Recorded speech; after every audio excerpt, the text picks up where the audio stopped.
That's great. Anyway, Go coming on. up today, we have got Educating Ricky. Right, Yeah. okay, is this the last one? You've promised it might be. I believe there's a book out that might help me with this feature, so we'll see how it goes. You've got 3 titles Yeah. that I tease you with, different stories. You take your pick and I teach you something. That would happen. That's a little bit of venom. Yeah, go on. First one is, don't rub it too hard, you'll get a rasher.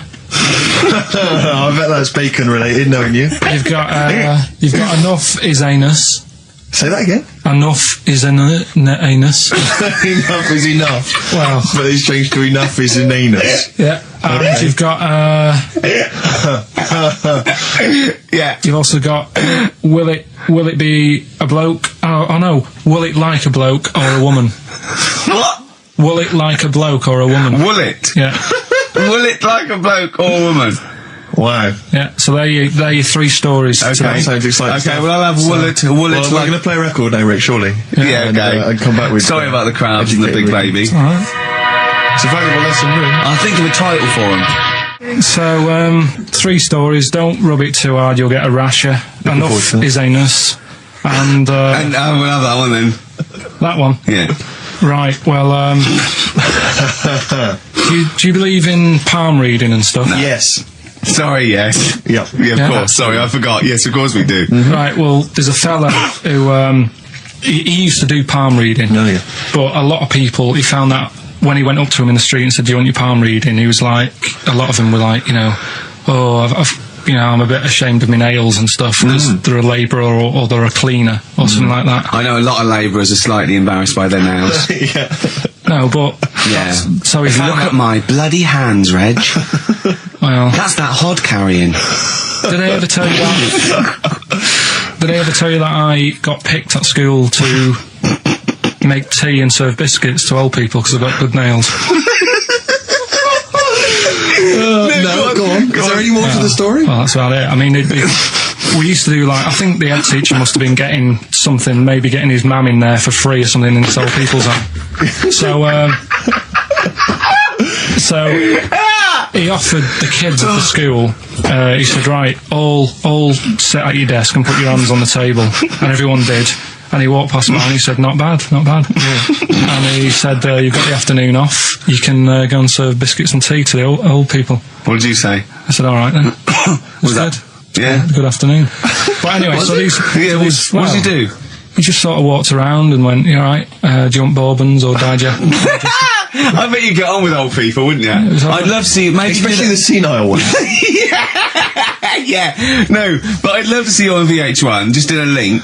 They just go, they've just played Robert Palmer, right? And it comes to you in a little park, and you just sit next to an old lady, go, alright? And you go, yeah, not too bad. You go, what do you think of London? Crap, innit? And she goes, yeah, it's awful, innit? And you just have a talk, and you go, right, well, she doesn't like it, in excess. That's what I'd like to see. I still think my idea is better. But so what are you going for then? Oh, you've picked one, haven't you? Yeah, so this fella... So there's palmists going around the streets. Yeah, he's going round and there's a lot- Randomly trying to give palm readings. They're losing money, hand over fist. Yeah. Right. So they said he's what he's done. He's reading people's bottoms now. Sorry, whoa. You just, I didn't quite follow that. He was a palm reader. That wasn't making money. So now he's going up to people in the street and saying, can I see your arse? Basically, yeah. So from being a palmist to an arsonist. Well, they just... That's what he does. He said the same sort of lines and that you get on your hand, you get them on your bottom, and he can read them. Right. Yeah, he's not a pervert or anything, or making up as he goes along. No, that's it. That was that. So, sorry, if a man came up to you in the street and said, can I have a look at your arse? Can I read your arse? You'd drop your trousers, would you? No. If he went up to him and he said, "Oh, I'd rather you didn't, because I'm a labourer. I've got bad fingernails." No, that's why I've seen. That's what a lot of labourers, they're showing their cleavage. You think, but actually they're having their arse read. Absolutely. That's that's what it is. And then right. So is that the end of the story? Yeah. But then because That's it. Educating Ricky is there's a bloke who reads arses. No, but You're a then- mentalist. but what are you talking about? But then, do you know, like now and again, I come up with a little jokey line. Thought Yeah. I'd make an effort today for VH1 or MTV. Yeah. Little line there. Don't worry, it won't last. It might just be a splash in the pan. Okay. Phil Collins next. Let's play some Phil. Let's play some Phil. Educating Ricky, will we carry on? Yeah. Right, you've got left. Don't rub it too hard, you'll get a rasher. And will it like fellas or will it like women? Well, you said wool before. Yeah, will it. Go on then, I'll have wool it. Right, now this is similar to the one you were talking about before, right? They found out that scientists Oh, yeah. have found out 17th century? that like now 1 in 10 rams are gay. 1 in 10 rams are gay. Yeah. Yeah. So that was like wool it. That's how I could get that in. They got a load of gay and straight rams. Right. They worked out which were which first. They said, right, that bunch there is a gay bunch. They looked better, they just had more pride in their appearance. And the other ones, the straight ones. And then they gave them to this scientist and said, right, go on, do what you got to do. And they took the brains out of all of them. Just to check. And they did tests on the brain, and it worked out that they've got something smaller in the brain. The gay ones have got something in the brain that makes it smaller. And they said, right, well, that's probably how it's going to work on males, on like males and females and like humans. So you took from this that gays have smaller brains than straight people? No, there's something in the brain. Right, go on. So if someone's saying, oh, I'm a gay, or they're not sure or whatever, they will now be able to find out. So you can go to the doctor and to find out if you're straight or gay. Is there any gay in my brain? Let's have a look. Do. You've got a little bit of a gay in you, yes, a little bit of gay in there. Yes, you've got the, you've got a little bent cell there. Well, that's why they did it, anyway. I don't understand how they could differentiate which was straight and which were gay to begin with, before they then gave it to the scientist. Wasn't that what the scientists figured out? Well, how could they tell? There's one theory that it's genetically determined. There is one. There is a theory that's genetically determined, but I don't think it's as easy as pulling a sheep's brain apart and finding a little pink sort of like blob in there and going, right, we've taken the guy out and now he's going to go and shag some ewes. I don't think it's that straightforward, although homosexuality does occur at a similar sort of rate in animals, I think. Yeah. So you do that, didn't you? So that's that one. I mean, I just like the idea of the farmer figuring out which is straight and gay. Well, that one's wearing quite a camp-looking neckerchief. Yeah, so I'm thinking maybe he's gay. Is that? Yeah.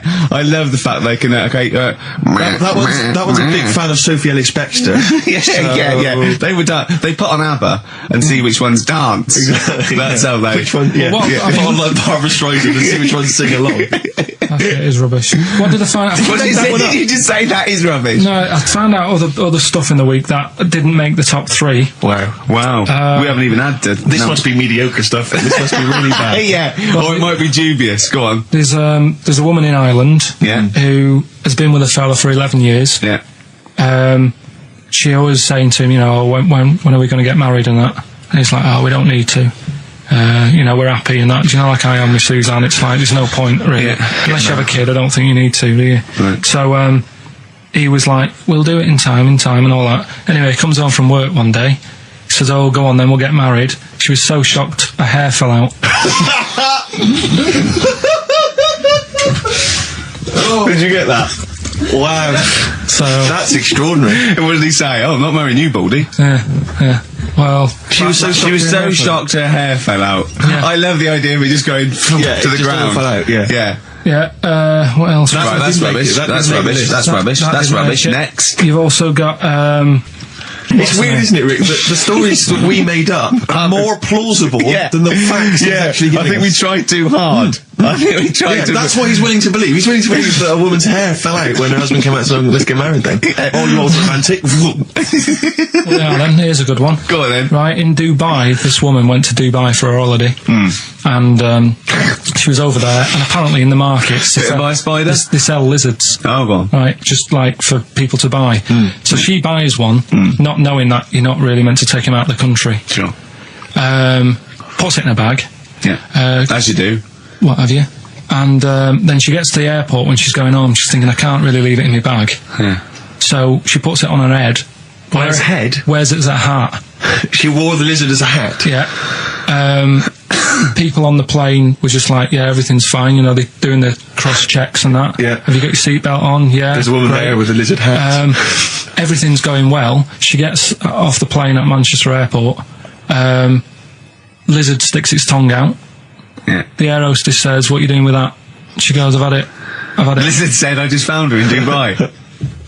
They said, "I've had this with me all journey," and they said, "Well, you shouldn't have done," and they took it off her. Yeah, I think that is true, actually. Yeah. Yeah.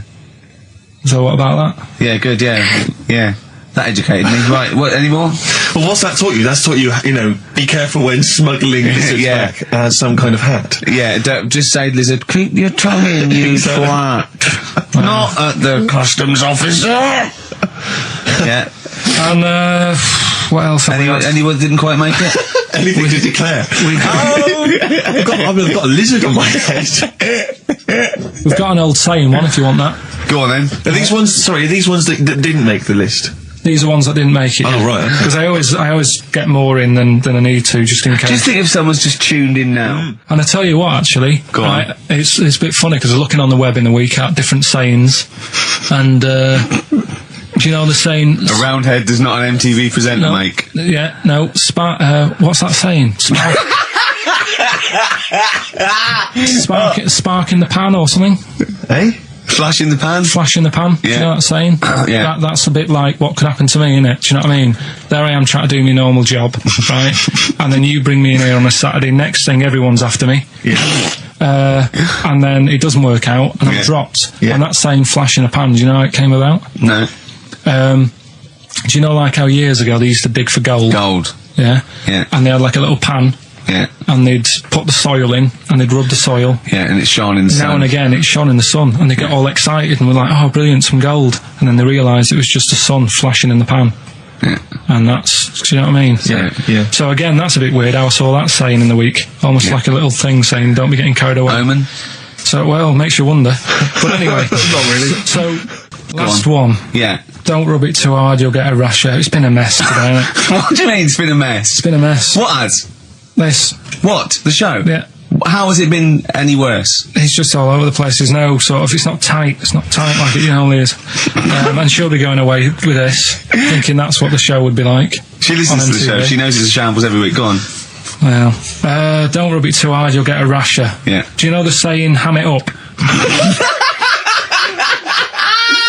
Yeah, go on, yeah. Right, well, do you know what it means?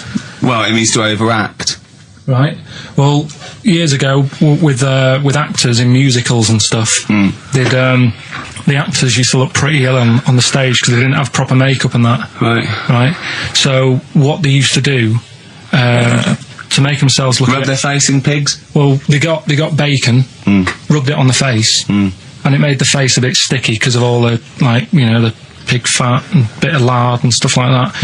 And then they'd go and get some bricks. Bricks. Yeah, house bricks. Rub them together, make some sort of red dust from the brick, and then put the dust on the face. And the fat and the lard and that would make the dust stick to the face. And they'd look well under the lights. And that's where They smell great as well. Yeah, well, Lovely. Everyone likes the smell of bacon. no, but so that's the old ham it up. That's where like that that. comes from. If it's true, I've no reason to think that it's not. So that's your third educating Ricky today. So what have you learned? Nothing. Absolutely sod all. You've got your hamming it up. Yeah. Rams are gay. They know which ones are gay now. Now. And At last, thank God. the fella who can hand read an arse. If you missed the rest of the show, what are you going to make of that? If you've just tuned in. You are a maniac, Carl. So- And you've had your screen test. I reckon we'll be seeing you on MTV or VH1 in the near future. Because I like learning, which gets us on to educating Ricky. Oh, excellent. We've had a good year of stuff, teaching We have, stuff. well, yeah, I've learned a lot. Can you remember any of the Of course I highlights? can. There was a deaf girl and she hit her head and she could hear. Yeah. There was also some people who ate tomatoes thought they were poisonous on lead. There was also a doctor who gave a blood transfusion with some parrots from the pet store. Yeah. because the doctor in America, and it was the olden days when the lines were bad, said give him his parents' blood, and the doctor this side thought said give him some parrot's blood. So that was true, and that educated me. That was fact. What have you got for us? Well, we've only got two, because I've taught you about jellyfish today, that we need them, so we've only got two things to go at, and I give them a little headline so you remember them to make them snappy. The two headlines you've got, oh, what a catastrophe.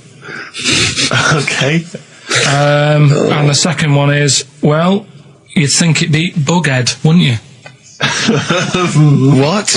Well, you'd think it'd be Bughead, wouldn't you? You'd think it beat No, you'd think it'd be... Yeah. You'd think it'd be Buggered, wouldn't you?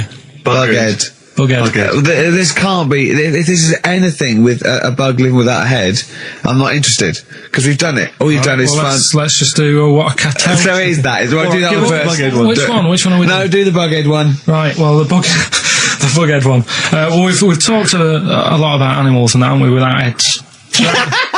Surprisingly, we have. I think a disproportionate amount on it. If you're a new listener, and this is the first time you listen, you'd be surprised. Yeah, we've done a lot. We've covered worms, the way if you cut their head off, it grows back if you don't cut too high above its neck. We've covered The chicken. the fella who blinked. Yeah. I can't go into it again. Right. Let's not go into it again. We've had the chicken with no head that lived for 8 months. Yeah. And we've had And we've had the cockroaches. cockroaches living for a week without an egg. Right, okay. Well, it's a bit more on the cockroach front, really. Right. They've found, right, that if you get a cockroach and you cut its head off, right, and then you find a cockroach that's still got its head, but it hasn't got any legs, Right. right, it's not over for both of them, right? Because what you can do, you get the one that's got the legs, Right. with no head, sort of running around, get the one with the head, sit it on top of it, Right. get a little tube, Okay. so that the fluids... So is this auntie's go out of the Let room? him finish. This is like Blue Peter. Let him You could get this for Christmas. Right, you get a little tube, you sit that on top so the bodily fluids are still running between the two. Right. The head of the one on the top will control the feet of the one on the bottom. Okay. What about that? Good. And will it continue to live? Yeah. Okay, you don't know that for sure, do you? That was just a question out of the blue he wasn't expecting. Well, what do you think of that? Good, yeah, it's great. Yeah, just a primitive nervous system that can, yeah. Did you expect us to be more impressed and excited by that? Did you fall off your chair when you read that? Did you literally topple off? Going, Did you cartoon? think you were going to be the Frankenstein of the insect world? Yeah. No, I just was thinking if they can do that, you know, With them, can they do it with humans? Because I also did a bit of research course on. you did. Did you come to the sort of conclusion that apart from the moral aspect of it, that the human was probably more complicated than? Yeah, but do you know what I mean? Things move on, don't they? Do you know what I mean? Science, Rick. You know, I had Binatone as a kid. Now they've got PlayStation 2, and the difference in 10 years. They is have amazing. found that if you lose your head, a cockroach can live normally on your body, but not the other way around. Your head on it cannot control its legs because it's too complicated It's for too your confusing. brain. So, yeah. Well, then other research, because I thought if you don't learn from that, I'll give you something else for free, right? Go on. Free. That they can clone people. The only reason they don't do it, right? Say if like Ricky needed a lung, right? They could clone you and make you the same. But the only reason they don't want to do it is because it'd be a bit horrible, wouldn't it? So and it would take sort of 18 years for me to get an adult lung. And there's all kinds of moral implications. yeah. Yeah. What do you mean, yeah? You hadn't thought of that? So sorry, because lest we forget, Rick, he ended with the only reason they don't do it is because it's a bit horrible and that. Which scientist said that? Right, let's leave That's a that then. quote. Right. That's not it. That's not the other one. That's it. No. That was just, you know. We've got another one to come. Oh, I Teach us can't wait. the headline again. What was the headline The again? headline, oh, what a catastrophe. Looking forward to that. Yeah, a bit more counsel. This is from his covers album. This is called Snowbird. So listen, right? Okay. So, last educating Ricky of the year. Oh, Christ. What a catastrophe. Yeah, let's do that then. Right. Victoria Plum. There's this woman, right, Yeah. This woman, she's reading Guinness Book of Records. Yeah. And she's flicking through, Yeah. and she notices that there's a world record for a cat, right, with 27 toes. Right? So she reads it and she thinks, well, that's not right, because her cat's got 28. What do you mean a cat's got 28? Her cat's got 28 toes. So she was like, well, hang on a minute, mine should be in there. So there was I missed the very beginning of this. She was Just looking through the Guinness Book of Records. See the woman record. woman was looking through the Guinness Book of Records. The woman with the cat with 28 toes looking Right. through, and it said the record for the cat's toes was 27. She thought, hold on a minute, Ross McWhirter. My cat's got one more than that cat, so go on. Anyway, so she said, the person doing the interview with her said, is it happy? And she said, yeah, it's great, and it's really good in the snow. Right. It gets through a lot of nail varnish. Well, that's what it said, right? It said it's really good in the snow. So I just was thinking, that's it, really. That's not it. That's the end of that story. But Brilliant. But what I'm thinking is, right? It was two cats welded together. No, she said, it's happy. So is the other sort of disabilities where, in a way, it's not all bad? Oh, Christ. No, do you know, like, that book Steve brought in for me? And there was a fella there, wasn't there, who had 3 legs, who was a juggler. And I was like, what's the point of that? What do you mean, what's the point of that? What's the point Well, of he's what? not taking advantage of having 3 legs, is he, being a juggler? Yeah, he said he should be a footballer. Right? So, but in a way, he's used it, hasn't he? He's probably not even that good at juggling. But because he's got 3 legs, people have gone, well, I'll give him a chance. Let's go and see him anyway, see if he's any good. Yeah. Right? So what I'm thinking is he anything else? We've mentioned the midgets today who are good at robbing cars because they can get through the windows like Dukes of Hazzard. Sorry. So listen. I'd just like to say, this is the Radio Authority listening. We are in no way suggesting that one midget's forte in life is robbing cars, but if you're a midget sitting at home feeling sorry for yourself, that you should go out robbing cars. I'd just like to say this is Karl Pilkington talking. The views of Karl Pilkington do not necessarily reflect those of XFM or us. Yeah, but it was a TV programme, so it's not me. I'm just saying what I've seen on That TV you didn't see. that somebody told me about. Yeah, so you could be wrong, just like a lot of your spurious facts you just see on the internet. You know. I'm just saying. Yeah. So is he anything else? We've seen the fellow with 3 legs. So what you're saying is there a disability that is actually an advantage? Yeah. Right, I mean, okay. Steve mentioned about the disabled loo. They're always really roomy and like got multi-gym facilities in them.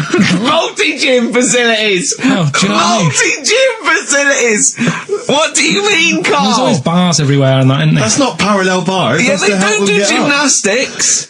They're not in there working Yeah, out. but I'm just saying though. Do you know what I mean? So in a way, they've got that.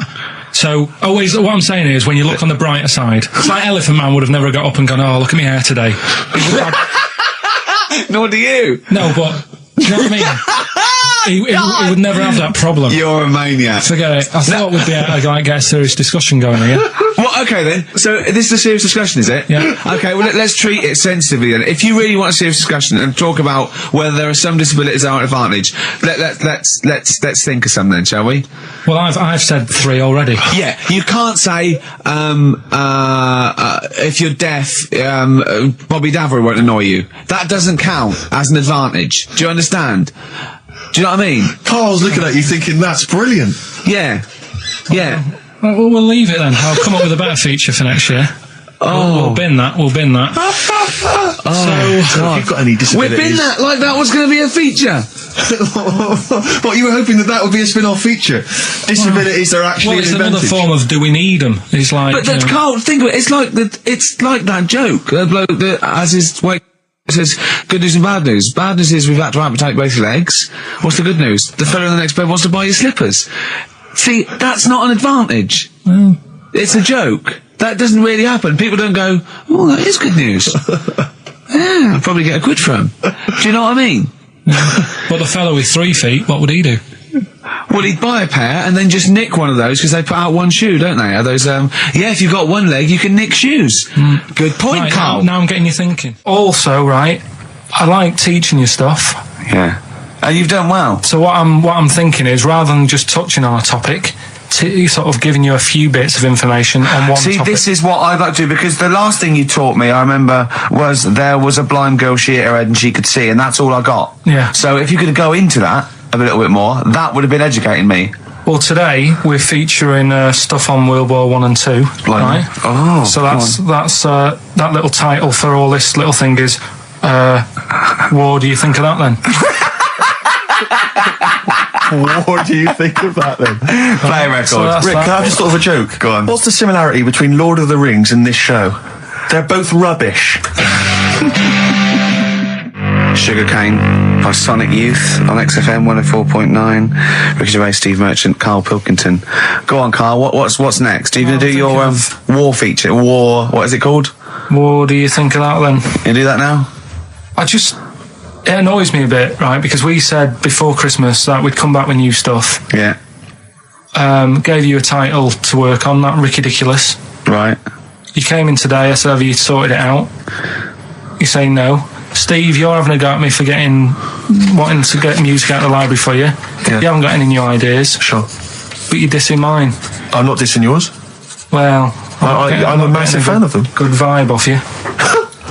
Well, I think that's very harsh. I just asked you, when were we going to have war? Do you think of that? I'm a big fan. I'm excited.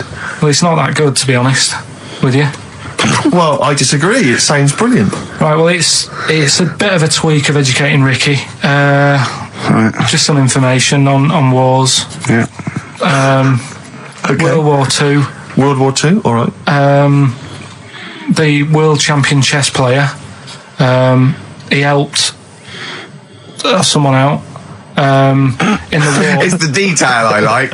No, he helped. You know, it's nearly a history programme, isn't it? I was watching those repeats of The World at War. Yeah. That were on in the mornings, you know, incredibly Did detailed, you but lot- they've got nothing on Carl. Did you write a lot of that David Sharma series? He was able to use his skills that he has to play chess, because apparently chess is all about probabilities of like where a piece will be put. Right. And they got him in, and they said, "Can you help us out?" He said, "Yeah." And he said, "Right, where should we like?" Hitler has just moved his queen.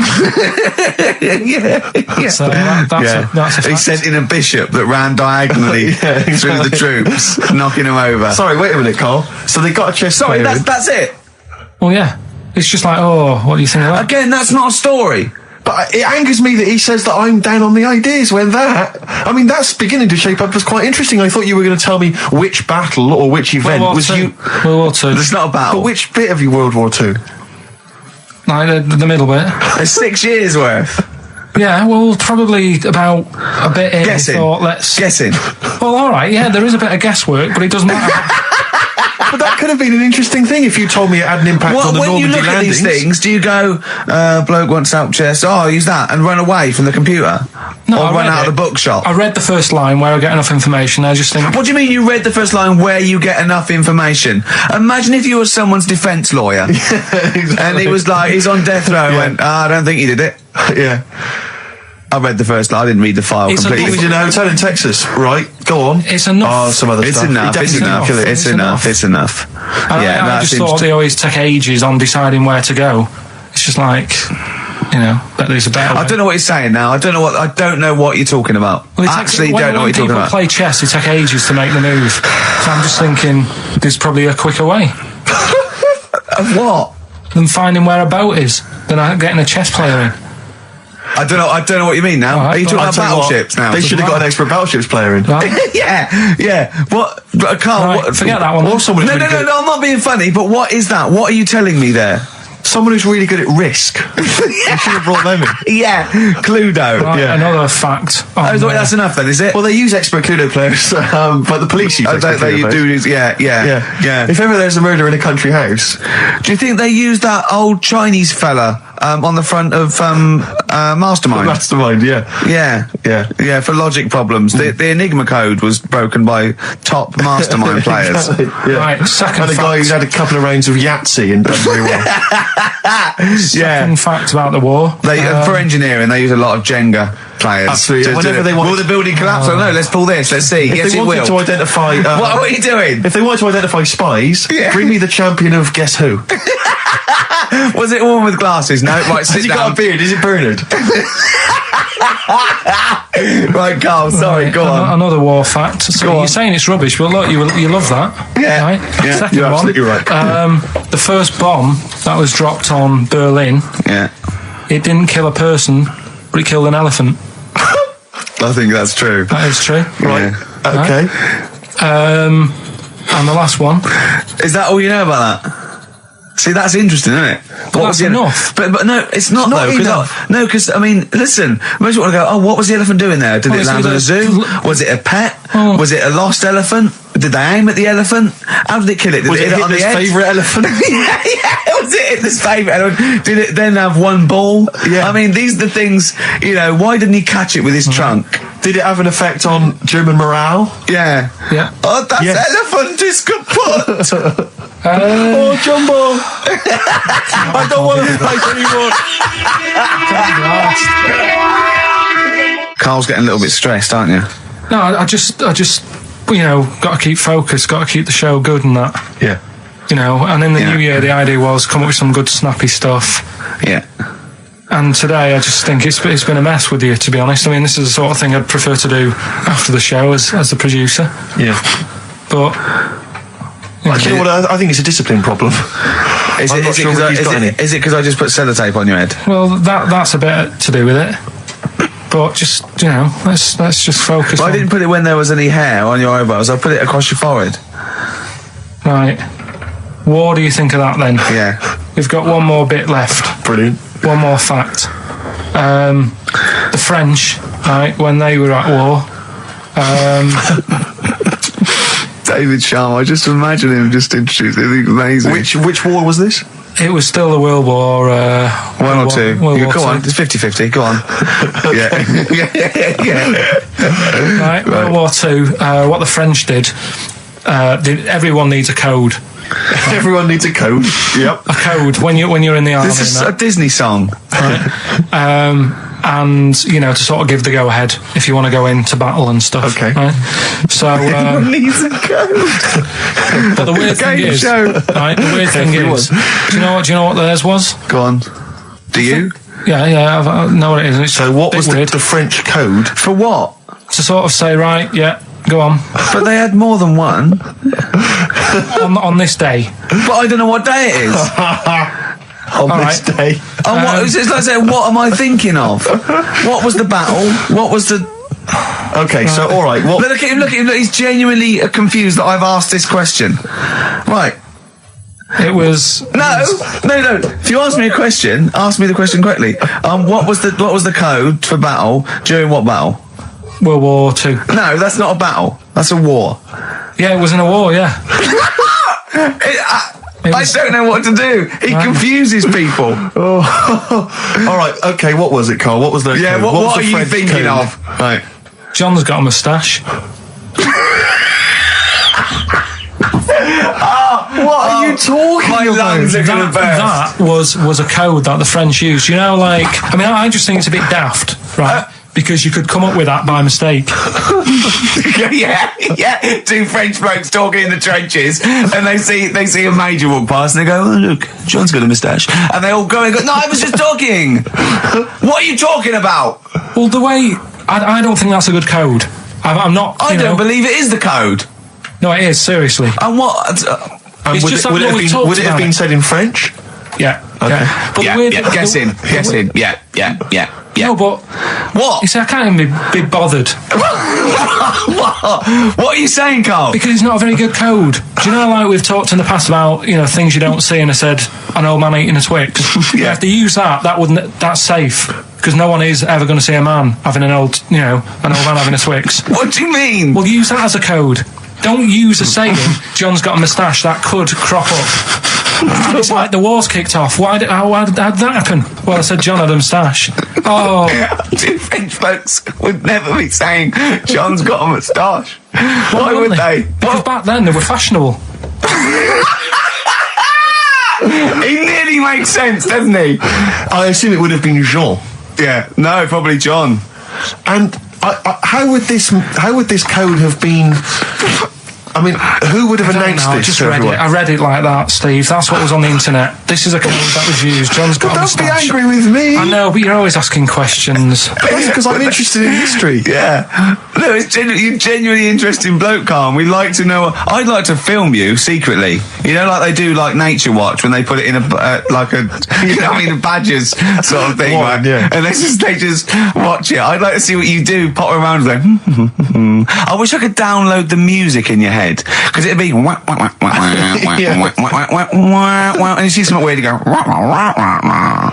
And then you read that and you go, and you write it down, and that's what comes out. John's got a moustache. I'd like to see next Christmas. Imagine the French, right, for their battle cry, for their battle code to know it's going ahead, they're going over the top, is you never see an old bloke eating a Twix. Imagine that. Yeah, but all these things are things that I think in my head. Right? Keep them in there. Do you know, like Please. before when I was talking about going out on, Christmas Day, Yeah. having a meal on the way back, seeing a homeless person. Yeah. And then I think, God, that wouldn't be good. I don't know, TV show. Right? You can think of things like that. When I saw the homeless fella, then I got talking to Suzanne about when I had to sleep in my car. What do you mean? Go on.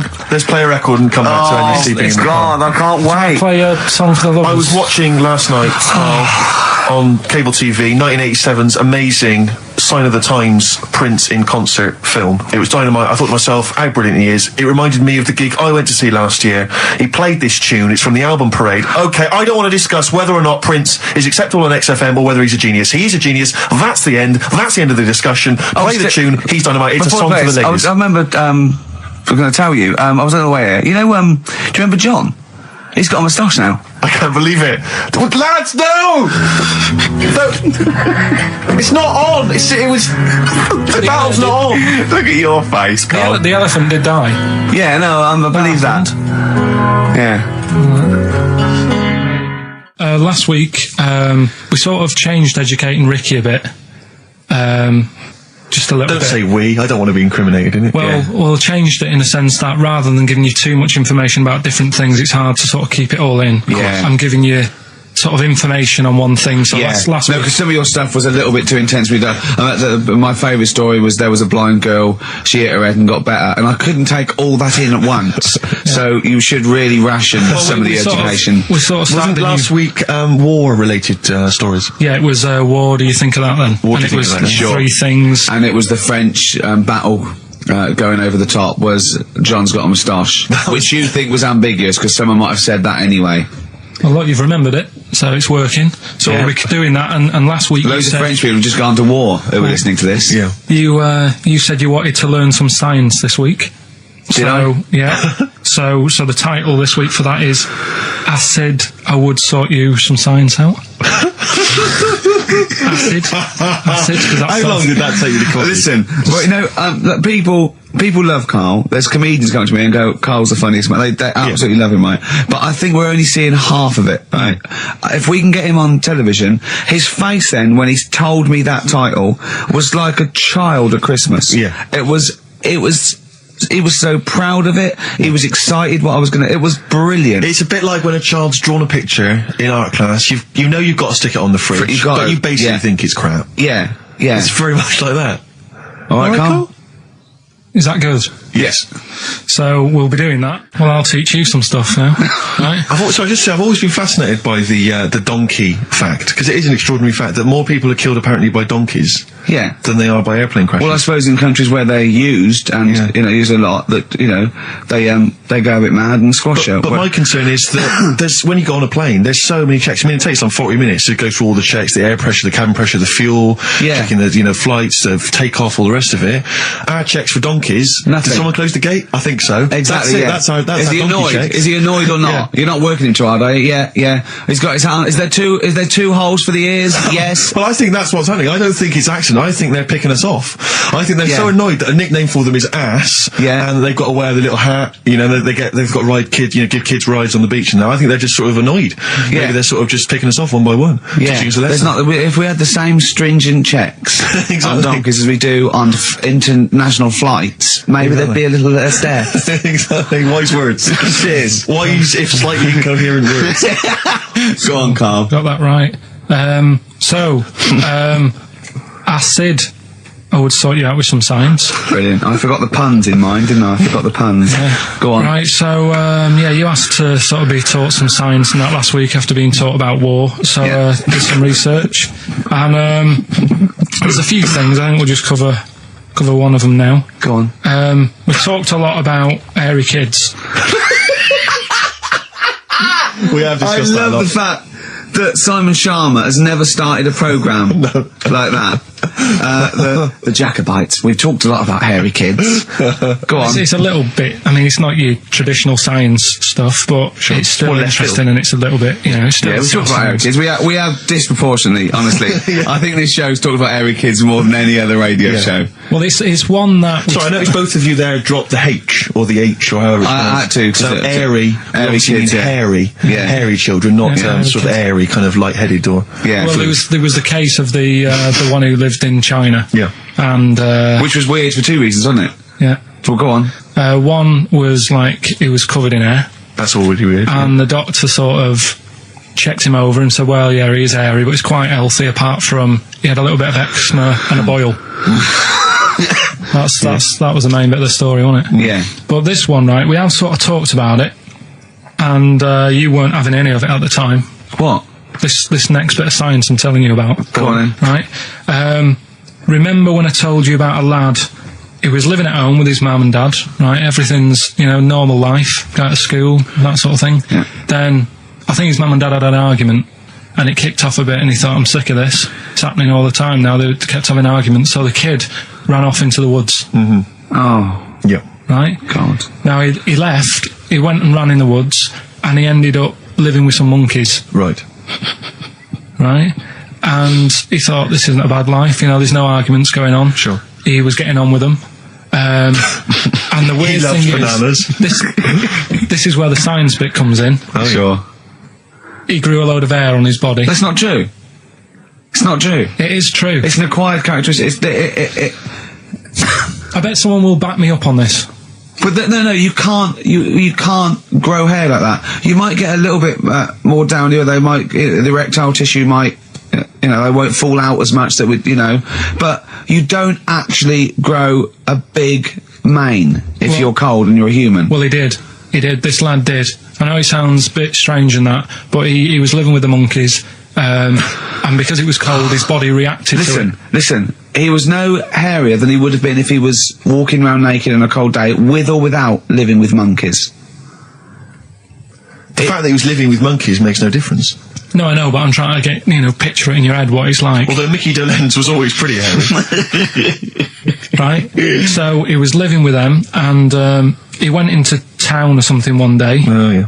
to get some food, and the people there were like, hang on a minute, that isn't a monkey. What, he went in naked?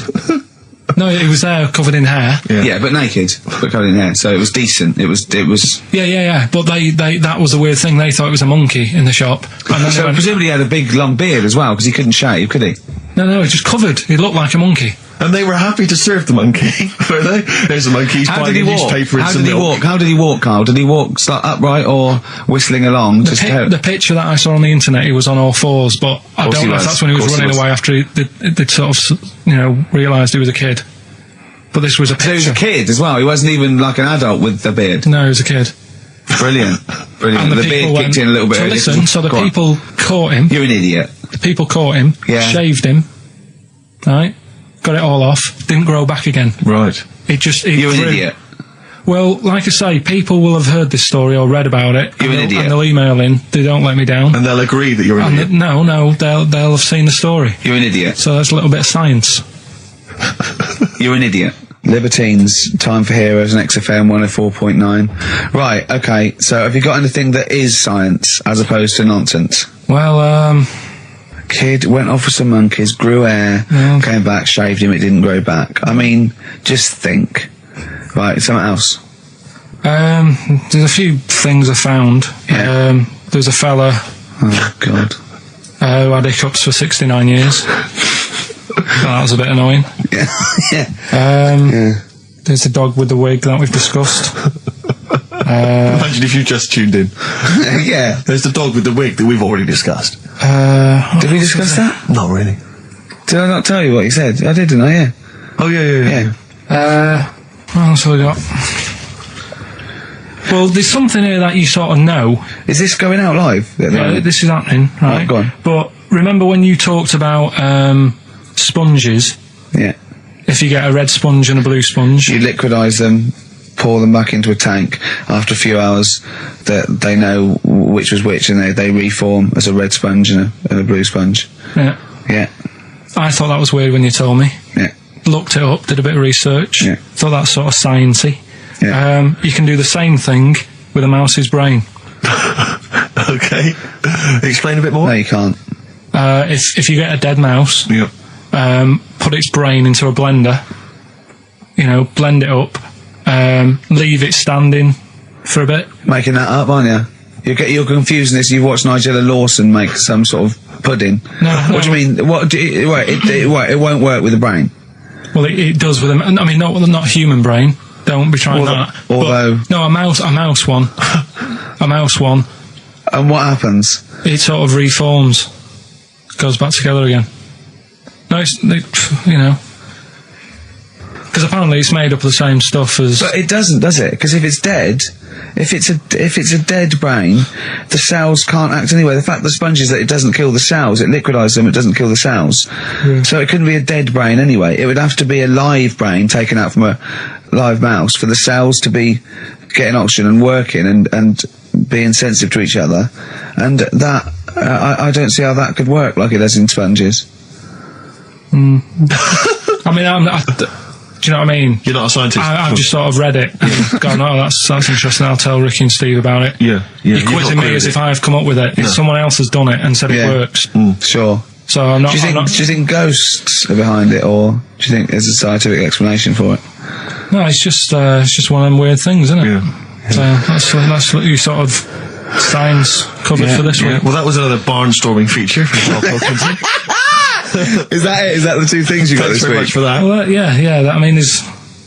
there's Nothing behind them. Do you know what I mean by this? There's not like a weight of intellect behind these facts. Why don't you make that your science project for this week? Find a dead mouse somewhere, Carl, and a blender. We'll bring that in next week. We'll do it live on air. See what happens. Oh. Well, Do you feel sort of let down a little bit sometimes with our reactions? Well, what are you expecting us to do? What are you expecting us to just like look at you, open-mouthed, staring at you in awe?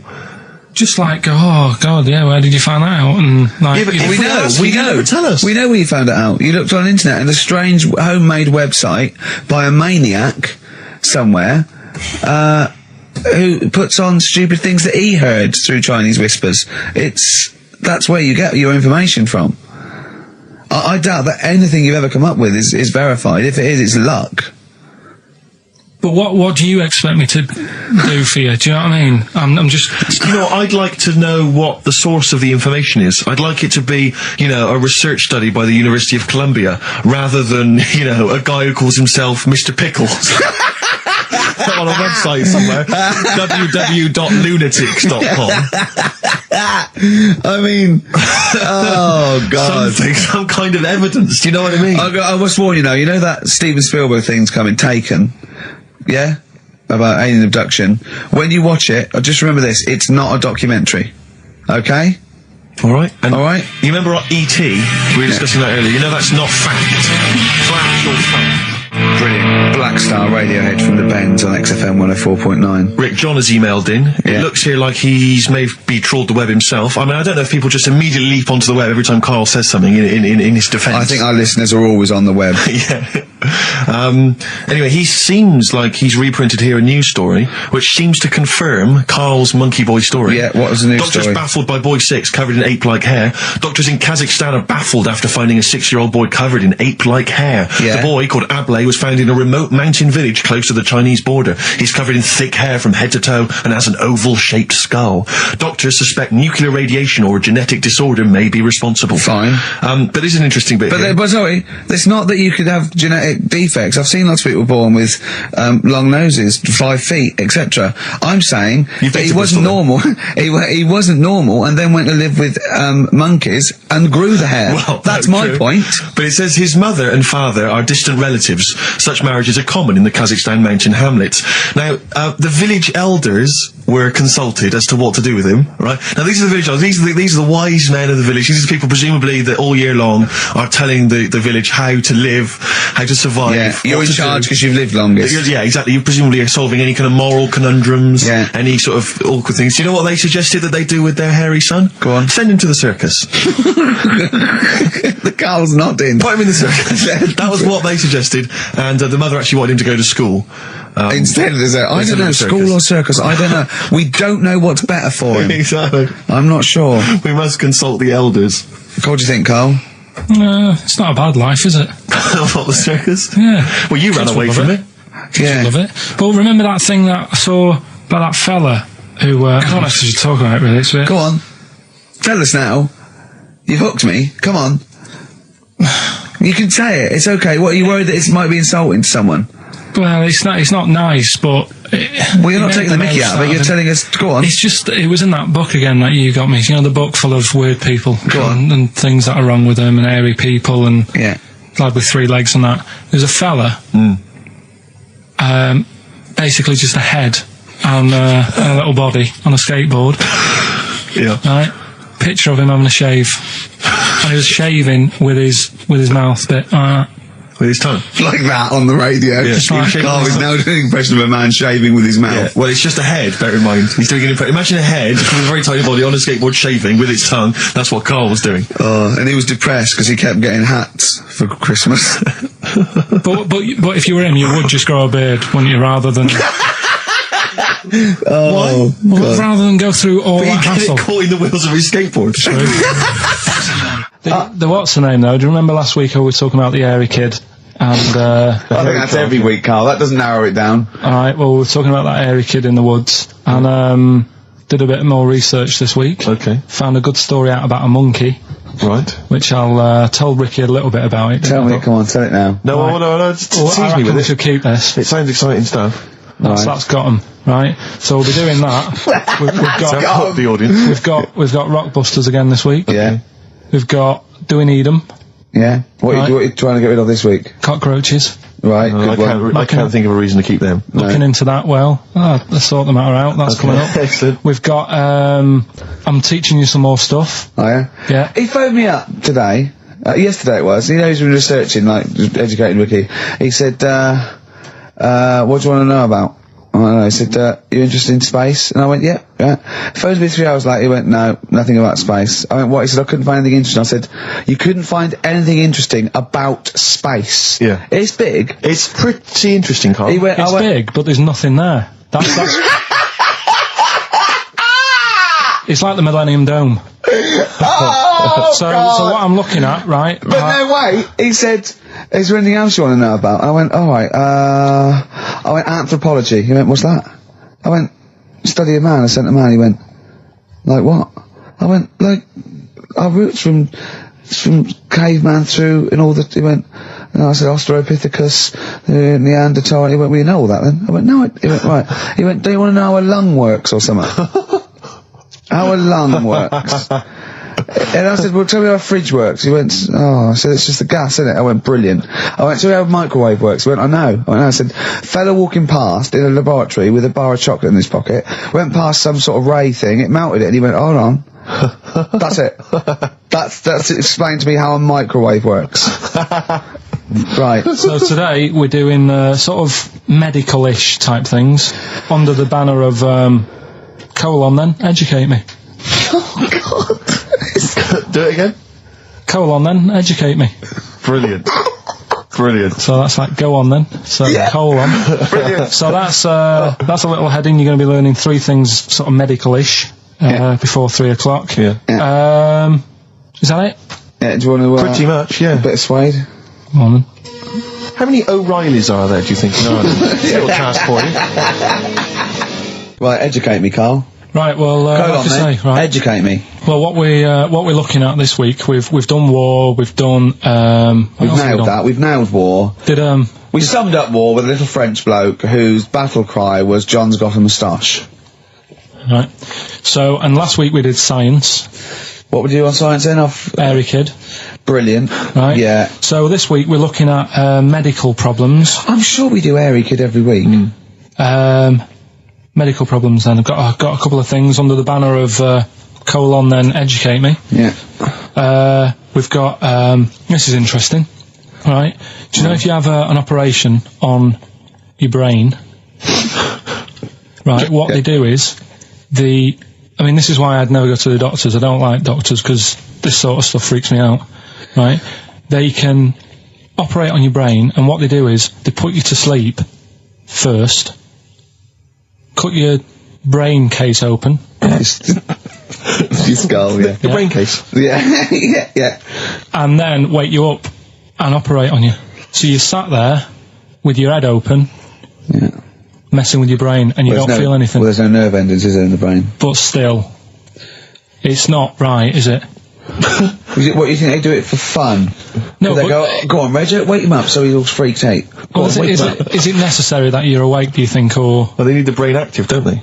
Yeah, but it is when you're asleep, you're having mad dreams. I had a mad dream the other day. Go on. No, I might tell you about it later, but there's no sense to it. But, so your brain's still... Where's this conversation? Yeah, it'll turn out, I go, no, Carl, I was there, that wasn't a dream. Yeah. No, but... So, if I had an operation... On your brain, heaven forbid. Well, operation anywhere, I'd like to sort of think, well, I'll have an injection, I'll go asleep, but when I wake up, it'll all be sorted. Yeah. The fact that... Your brain case is open. And they wake you up and you think, oh, is it all done? They say, well, have a look in the mirror. And your brain... See, I don't think they do that. I don't think they try and frighten you when you're doing an operation. Yeah, I don't think that you go about your business and they sort of follow you around, dabbling. Yeah. No, but it's almost like they are having a bit of a laugh with you. Right, well, I'd just like to say now that they don't. Anyone who's going in for an operation on their head, do not ever listen to anything Carl says. Why have you got to be awake? Because you'll be bored anyway, you'll be sat there. They give you a telephone directory, look, and they say, look how many Macs are in there. That's the Scottish telephone directory. And, time flies when you're counting that sort of thing. No, but do you know, like, when you... What are you telling me? What are you I'm just asking saying me? how weird it is. It's weird, isn't it? It's like, do you know when you go for a haircut, right? It's a bit embarrassing. Well, I don't anymore, but when you go for a haircut, it used to be... When you go for a haircut? It used to be a bit embarrassing when, like, they'd wet your hair and they'd make you have that sort of Hitler cut because your hair's wet, and I used to hate it, and I think, do you have to do that? Do you know what I mean? You know it's what I mean? Similar. It's very similar to open skull surgery. What I'm saying is, it's almost like barbers like to do that to make you look daft and feel daft for a bit, and there's women coming in and out, and you're sat there with a daft haircut. Yeah. And this is what that reminds me of. Do you think they do it in a shop window, this brain operation? I'm just saying, it's a bit weird. Why are we doing it in John Lewis's? Just so more people I love the idea that that's what doctors are doing. Let's make this guy look a bit stupid. Yeah. Open his brain Look case. at the twatty look with his brain out of his head. Take a Polaroid, Reg. Take a Polaroid. Look at him. Look at his face. Right, clock his face when I give him the mirror. Get this on camera. Put this fake nose and glasses Sorry, did you teach me something then? Was that educational? I taught you that your brain case can be open with your awake, and you just sat there sort of letting them get on with it. Brilliant, I've learned that. I'll never forget that. Right, go on, anything else? You'll love... let's play a song, because the next one is amazing. What, even more amazing than that? Yeah. Play a song? Yeah, bit of Bowie? No email still, by the way. No, I don't think it's working. It's not working today. Lady Stardust. We'll have to do a phone-in for Rockbusters. Off the Ziggy Stardust album. Alright. Karl Pilkington is in the middle of educating me. Then, educate me. Right, so, I've learnt that you can, fiddle around with your brain when awake. That's brilliant. I've never been a fan of doctors, though, so this was a good one for me to look up, because... Yeah. Did I tell you the time when, the doctor said, I was going to die? Alright, keep talking. Right, ages ago, must have been about 15, right? And, at lunchtime there was this... We used to have a choice of stuff to do at lunchtime, right? We used to have, like a burger place that had an arcade machine in it, right? So we used to go there and play on that and have a burger. Or there was this baker's, right, that my mum worked at, and did great cakes and stuff, right? So she used to like bring some home and that, but she couldn't always bring them home every night because, they'd cost money, and she used to get them for free. And they used to say they'd rather chuck them away than give them to the staff because there's a chance that the cream might be off. Right, so they used to chuck them round the back. So I used to go round the back with my mate, and eat a load. Brilliant. Scavenger, eating out of bins. No, it wasn't out of bins, they were still in trays, but they just stacked them up near the bins, right? So this got out, I mean, it used to be chocker. Once the school found out, everybody used to go there, and it'd be like, well, have a cake. The headmaster crawling through, fighting the kids off. Right, so I'd have, you just eat, I don't know, 6 jam donuts or something, and then you'd spend your dinner money on the arcade machine. Brilliant. Right? So it was a good afternoon, really, right? So you'd do that, and this one day I must have had 6 or 7 jam donuts, a few Congress tarts. What's a Congress tart? I love them, I can't get them in London, right? So I'd have some of them. If anyone can get a Congress tart for Karl in London, please let him know. So anyway, this day, that was just a normal day. Do you know what I mean? You'd once, twice a week, you'd have a load of cake. In your life, Yeah, a normal day in your life. Were the frog boys there with the webbed hands and the big heads? And the horse in the settee? But the day after one of these days, I had really bad cramp in my belly. Right? I was like in agony, could hardly walk. So I said to my mum, you could hardly stagger to the free cakes. So, I was in absolute agony. I said, I don't like doctors, but you'll have to get a doctor in because I don't know what it is, I can't walk. She gets the doctor round, I won't say his name, but he said, well, doesn't look like he's got long left. Blimey. So I was a bit like, hang on a minute, I've only had a few cream donuts. Yeah. My mum was panicking. Sure. He went, my dad came in from work, she said, something's really bad with Karl, I think it's serious, the doctor said he ain't got long left. So he said, what, he said that and just left? So she said, yeah. He said, I'll have to call him then. So he called him up, said, what's all this about? Karl hasn't got long left, how long's he got? So he goes, I was only messing. He's just had some bad cream. Can you believe that? Well, the thing is, I like the fact your mum didn't ask any questions. I know. She didn't go into detail. Can you explain more, doctor? No, I got a shoe off. But she doesn't. I don't want to diss you or your family, but I imagine if I was there, I'd have known the doctor was joking. Yeah. That's all I'm saying. I mean, I sound very arrogant there, but I imagine he went, what's he done? Yeah, I had about 6 cream grains. Oh, right. Oh, wow. He hasn't got long to live then. I'll see you later. That's what I think the doctor did. Yeah. It's like the idea your mum just let him go. Yeah. Terrified, thinking, well, I'm not going to probe him. He's that's it then. Dad comes in. Hi, honey, I'm home. Anything happened? The doctor said Karl's going to die and then left. Did he? I'll call him. But anyway, that's why these sort of things fascinate me. So we'll move on to this next one, right, which is brilliant. Dead short story. So, right, old woman, about 70 years old. Yeah. She's normally fit and healthy and stuff. Nothing wrong with her. She's having a good life. And one day, she goes for a check to the doctor's, just to check herself out, because she's getting on a bit. Yeah. Says, take your clothes off and that. So she does. And checks her out. Says, yeah, you're looking good, turn round. He said, oh, God. He said, you got a tumour on your buttock. Right? So she goes, oh, well, can you do anything to sort it out? So they go, yeah, we could book you in for an operation. It's best if we remove this. Books are in for an operation. Operation day comes, strip her down and that. They're all stood round, the doctors. Start to operate. It only turns out it's a pork chop that she sat on 5 years earlier, and it had stuck to her buttock. Right, Karl. I can forward you. I'm honest. Right. No, listen. Serious. Right, okay, Karl. I'm telling you now. I'm leaving. I'm never doing this show again. No, I'm serious. Honestly. You're talking. I've never had such. You are. Play a record. I couldn't believe it. What do you mean you can't believe it? Stop the record. Stop the record. Right. Okay. Right. What do you mean you couldn't believe it? No, when I read it, I said I've got to tell Ricky that. This woman had a pork chop stuck to her arse for 5 years. You mental case. Of course she didn't. Doves caught by the river. People are going to think you're thick, Karl. Well, they can think what they want, because if they do their own research, they'll probably find the story. Because it won't have happened that many Karl, times. Think about it. I mean, how could an old woman have a pork chop stuck to her arse for 5 years?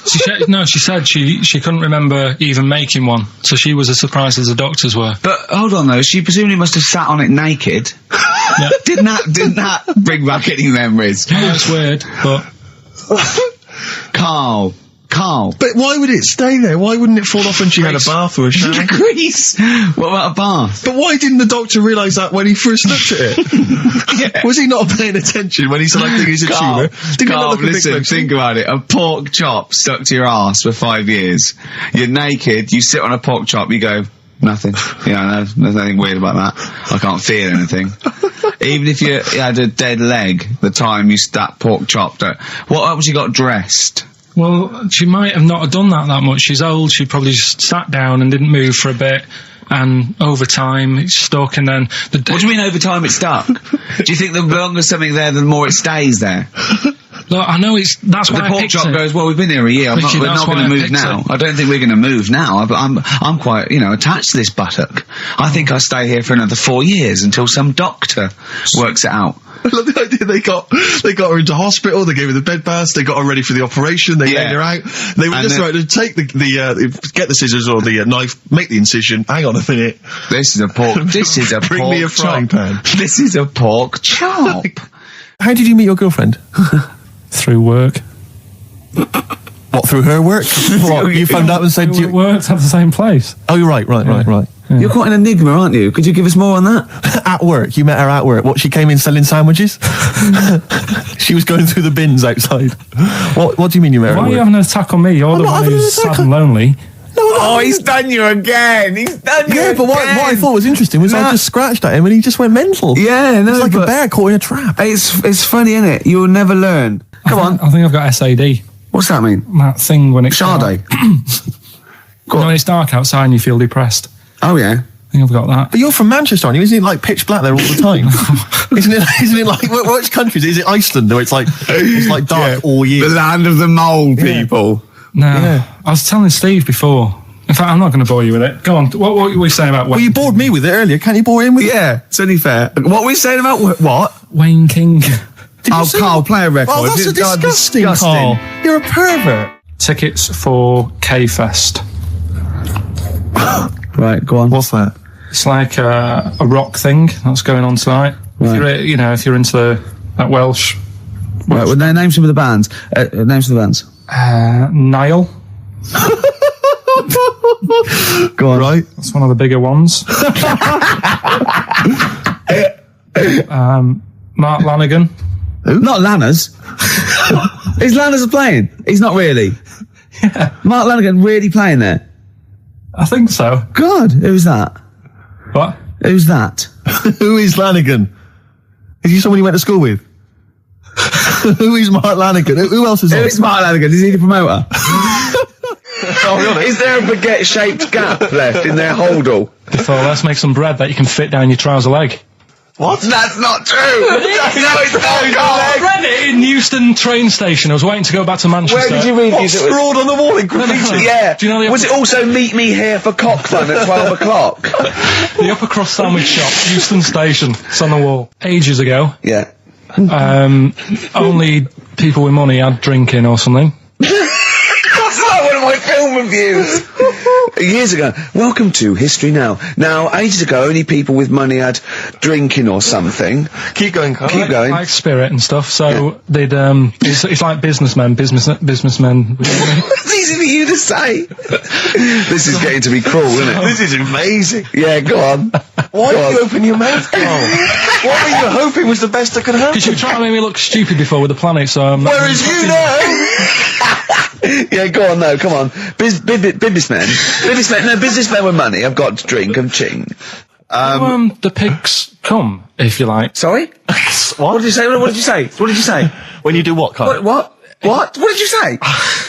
No, what did you say? Because I don't want to have to go to the radio authority again. What did you say then? Just remember. We are going out live, Carl. Yeah, remember Tom Binns, right? What did you say? What I'm saying is, why were they shouting Vera? Because pigs don't come to the name, do they? Hey? I don't know the ins and outs of a pig, have how to lure a pig into your trap. Can I just tell you some very, very interesting things about pigs? Please do. Right. One, everyone knows they have a corkscrew-shaped penis, right? A corkscrew-shaped Yeah. penis. That's the tail, isn't it? Two, they can't look up. They can't put their head back and look up, right? Three, they can have a 30-minute orgasm. Rick, is it only pigs that have got a corkscrew-shaped penis? No, and landlords. Okay. Very handy. And it was a Christmas play, and I managed to get a part in it. And, Did you audition? got a part in it, and I should have been playing the drums to the one about Kings. We Three Kings. Yeah. I was meant to be doing that, but Little Donkey came on, and it was one of the. What do you mean came on? That was like next up on the next song. Right. And it's one of them songs that you can't help sort of tapping along to. Yeah. Do you know, like if I was to go yeah, you'd have to finish it with. Yeah. Do you know that they actually send that into space? Do they? And what, hoping that aliens will respond with that? Yeah. They do that because apparently it is one of them things that you can't help. What, even if you're an alien life form? Yeah. They know that, do they? Yeah. But anyway, what, because they watch Star Trek or something? Hello. Knock knock. Yeah. No, seriously. Is it true? Like if you send out knock knock into space, yeah, they have to say Oggy. Ah, that is great. Seriously. Hold on, what's something out there? What's a little green fellow? That is great. Yeah, so anyway, that is Little Donkey is like one of them tunes that you can't, and I was there and I had the drumstick and I thought, oh god. The drumstick! I could feel myself, and anyway, just wanting to do it, yeah. I started going along and playing Little Donkey, which I wasn't meant to do, but it went down such a storm. Okay, the film review. Gladiator. It's alright, nothing great. It's like an old, sort of an old version of Rocky done in the olden days, really. Right. A bloke fighting other people. Sure. How sort of well known is the story? Do you reckon people know the basics? Well, just very quickly, just do the plot. Quickly. There's a guy called Max. Maximus, yeah. Yeah. There's Caesar, and there's Caesar's kid, and Max goes to war, sort of wins it, comes back. Caesar says, you're good at what you do. I wish my son was as good as you. So I want you to be in charge when I die. His kid finds out, a bit annoyed about it, kills his dad, because he don't want anyone to hear that he said that he wants him to be in charge. Yeah. So his kid gets in charge and thinks, I'll show you. You're not going to be a king, I am. You're going to be a slave or something.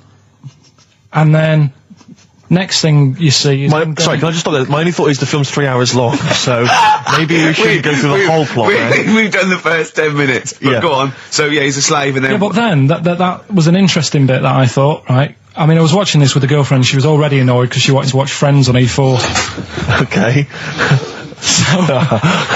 Yeah. It was a good episode as well this week. Was it? Yeah. Don't tell her that. Okay. Right. So she was annoyed and she said, "Come on then, put it on."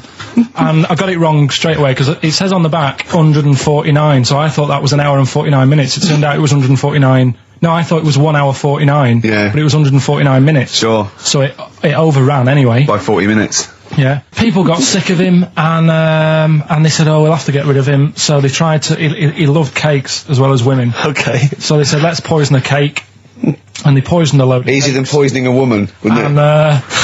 And they ate these cakes, and it just didn't kill him. And they were like, "God, what's going on?" And they kept giving him more and more cakes, and he was suspicious. And that didn't work. So the fella said, "That's it. I'm going to shoot him." So. They were like, I'd be there sort of punching people in the arm. That's a great game. Oh, I love that, punch people in the arm. Is that part of the Olympics now? it's, I think it was exhibition this year. Right. But it's going to be a pro next it's going to be the Winter Olympics because you've got to do it in just a cap sleeve shirt in winter. Yeah. So you're playing that? She, but whilst But she didn't appreciate that. She used to go, ow! No, I always think whilst I was doing that, they were like the Charlie's Angels and they'd be sorting out a mission somewhere. Because they were really like, there was something about them that you thought, they're special. They were private detectives. What do we work for a man they never see? I don't know if you saw it. What did you make of Posh Spice's Warts and All documentary? Yeah, I saw a bit of it. What did you make of it? I mean, people are slagging them off, aren't they? Saying, she's daft and that, but... Don't make you. I think they're all right, honestly. Yeah, you they'll be know, all right. she's all right. I mean, I think David's really a decent bloke. Sure. Tell us the story. What have you learned? Do you want to ask some questions? No, not really. Just sum it up in a minute. What do you Can't do it in a minute. Well, can I ask some questions then? Where was he born? Austria. Tell us about his early life. Right, he was a young lad. Brilliant. What in his early life? Okay. Yeah. What's the name? His mum was his dad's second cousin, which is a bit weird. Yeah. That is weird. They had 5 kids. He's going, yeah, it's usually first cousin where I come from. Oh, that's unfair, isn't it? Jeez. There's no need for that. No, it's What not. do you do in your leisure time? I like, going out for food and that. Right. Foraging. What do you mean going out for food? go. They come have a little hole and go. Go hunting. Yeah. This is Karl. He's hungry. He knows he has to get to the greasy spoon by 11. Wow. Wow. Wow. Many of Karl's close friends have never made it across this road. There was a zebra crossing installed just for the safety of Karl. Beep, beep, beep, beep, beep, beep, beep, beep, beep. Can I have a bacon butty? And Karl is enjoying his. Wow, but he has to get back. His girlfriend's asked for one as well. She's home with a PlayStation 2. Wow. We just had a call from someone saying his company would sponsor Karl, right, to be raised by all these balloons if he could have a walk-on part in the office. And we immediately went, we're worried about that sort of thing. You can't really promise that artistic, And I was worried about the legality of it as well. How can you promise someone that for personal gain that's a private and all that sort of stuff, right? And I went, I don't know. And anyway, put the phone down to him and Karl went... I love the fact you're more effing worried about that than me being raised 30 feet in the effing air. You started getting scared, did you? Are you worried about it? Well, You're quite excited about the idea of the challenge, though, aren't you? I like the idea, but I want Why do you like the idea, Karl? Oh, what if it went all wrong and we're there going, the humanity of it. I think we need Karl, to get... he's just I'd be around the rope would pull out my trousers. Oh, no, it's definitely got to be Dr. Fox if that's going to happen. God. Oh, we've got to do this. I both think she's a fine presenter, and I think she'd do very well on it. And I think it's a good move as well. Yeah, but can you just say it's not forever? Isn't it? No, I think she'll become more popular than us. And I think that'll be the end of us, to be honest. Well, she can string a sentence together. I think she'll get lots of PR and everything. And she goes out with Big Boy Slim. Big Boy Slim. Who's, A good DJ. he's a good DJ. And, is her name Zoe Slim now? Yeah. Right. There will be nothing. It's 3 months in it she's taken over for. Is she getting paid the same as us? I don't know. We'll find I out. bet it's a hell of a lot more. I'll go mental. I bet it's good money. It's good work. I'll go mental. A kid used to take a horse into the house. Sorry. Whoa, Whoa, Neddy. What do you mean a kid used to take a horse into the house? Where did he get a horse? Must have nicked it from somewhere. Must have done. You've seen a horse in it? No. What, is that from outside the saloon round the corner? Yeah, was it just tied up with a bit of lettuce? Right. That's great. I'd Did been Big out. Jake come and looking for it? I'd been out. Oh. Sorry, let me get this. This was before the lynching stopped or after? Where did he get a horse from? What do you mean he must have nicked it? His mum said, where'd you get that from? I bought it. All right then. But keep it out the kitchen. I don't want you going Catlin rustling. Where did he get a horse from, Karl? And how long did he have it for? Was he leading it or riding it? Mum, open the door. I can't stop. I can't stop it. Open the patio door as well. Looks like we got us a runaway. What do you mean? I've sort of. I don't think you can ever be boring. No, but go on. But what I've done, I've took like different ones. So I've took a good one that I think, that's a good quote. That was worth putting in a book. I've put one that isn't really a quote, so I don't understand it. Oh yeah. One that isn't clever, and a funny one. So a bit of variation out of one book. Oh, how long did this take you? What did you do? Did you sort of like sit? About half an hour last night. And did you sit sort of like quietly at a desk or something? No, just in the lounge with the telly turned down. Oh, right. Just to give a bit of light to the room. Just had it on, but turned down. Have you figured out lights yet? So the first one And it was like they stuck some bacon on his head. And As ever, the vital piece of information, i.e. the reason, Carl seems to have forgotten. Because the worm was in his body, and they said everyone likes the smell of bacon. Including worms. Again, Even a Vietnamese lake worm. They love remember bacon. Remember last week when I said about the little fella with the bone with no brain, and you were proved wrong? No. We were saying it wasn't a little fella. We were saying it was a stillborn child. It wasn't a little You're fella. changing it now. You weren't having any of it last Right, week. hang on a minute. I'm getting confused. There was a Vietnamese snake that went inside of a soldier. A little like maggot or some sort that you have to get out of your body because it causes problems. Yes, and so in order to get it out of the He runs body, amok. they strapped bacon to his head. Yeah. That is great. This doctor. And did that work? I think so. They had a picture of him smiling. Oh, God, what, the worm or the bloke? The bloke. Oh, dear. Honestly, I hope someone knows the story. Right. It was about 3 years ago, I reckon. Okay. And, yeah, it did work. GI bacon. So this is why I when And so what, the worm burrowed out of his head to get the bacon? get to the bacon. Right. That's great. When my dad was when he was a taxi driver, Yeah. you used to have to sort of do your bit for the local area. Oh, God. By taking the Forest Gump people to Blackpool. Yeah. Is that what they're called now? The Forrest Gump people? Is that what the organisations that support them ask for them to be referred to? A minibus with life is a box of chocolates. exactly. .com. Forrest Gump types. It must be. So you work with these people. It was yeah. So people with learning difficulties. And they used to get five. Coming home must have been a busman's holiday. So he got 5 of them in the cab. Yeah. And he had to go to Blackpool, and 4 of them were really good, behaving themselves, didn't mess about, weren't fighting and stuff. But there was one who was just causing loads of trouble, and he couldn't control him. And what you've got to be able to do with people like that, you don't want them to get stressed out because it's not good for them. It stresses them out, and you could end up with a bit. Thanks, Dr. Carl. You could end up with a bit of a riot on your hands. So he thought, I'll nip this one in the bud right now. And he pulled up just on the outskirts of Blackpool, and he took the one out that was causing problems and put it in a wheelie bin. Oh, no. Oh, I'm sorry. I apologise. He did what? Oh, He did it for the good of the others. He put it in a wheelie bin. He was having a good time. He thought it was one of the rides. Can you stop saying it? He had another problem similar to it, where he had a little minibus, and it was his job to take a load of old women to the bingo hall, and it was miles away. And he took him there. There was no problem. About 10 old women in a minibus. One of them was causing trouble. So he pulled over it. No, right? So he took him there. Everything's fine. He dropped him off. They had a lovely night. Yeah. Right? They had a lovely night. Won a bit of cash. Coming back, it's a bit of a late night, and they all started moaning at him, going, "I want to be dropped off here. Take me there. I want to be dropped off first. I've got to get up early. Blah blah. My husband's expecting me. I'm already late. Take me here first. Take me there." And he just pulled up in the middle of nowhere, said, "Get out." And he made them get out, and they all called for taxis. They charged that company who was meant to be taking him home in the minibus, and he got the sack. My mate, Anthony, his mum called up my mum and said, I've got to meet up with you. I've got to have a word with you.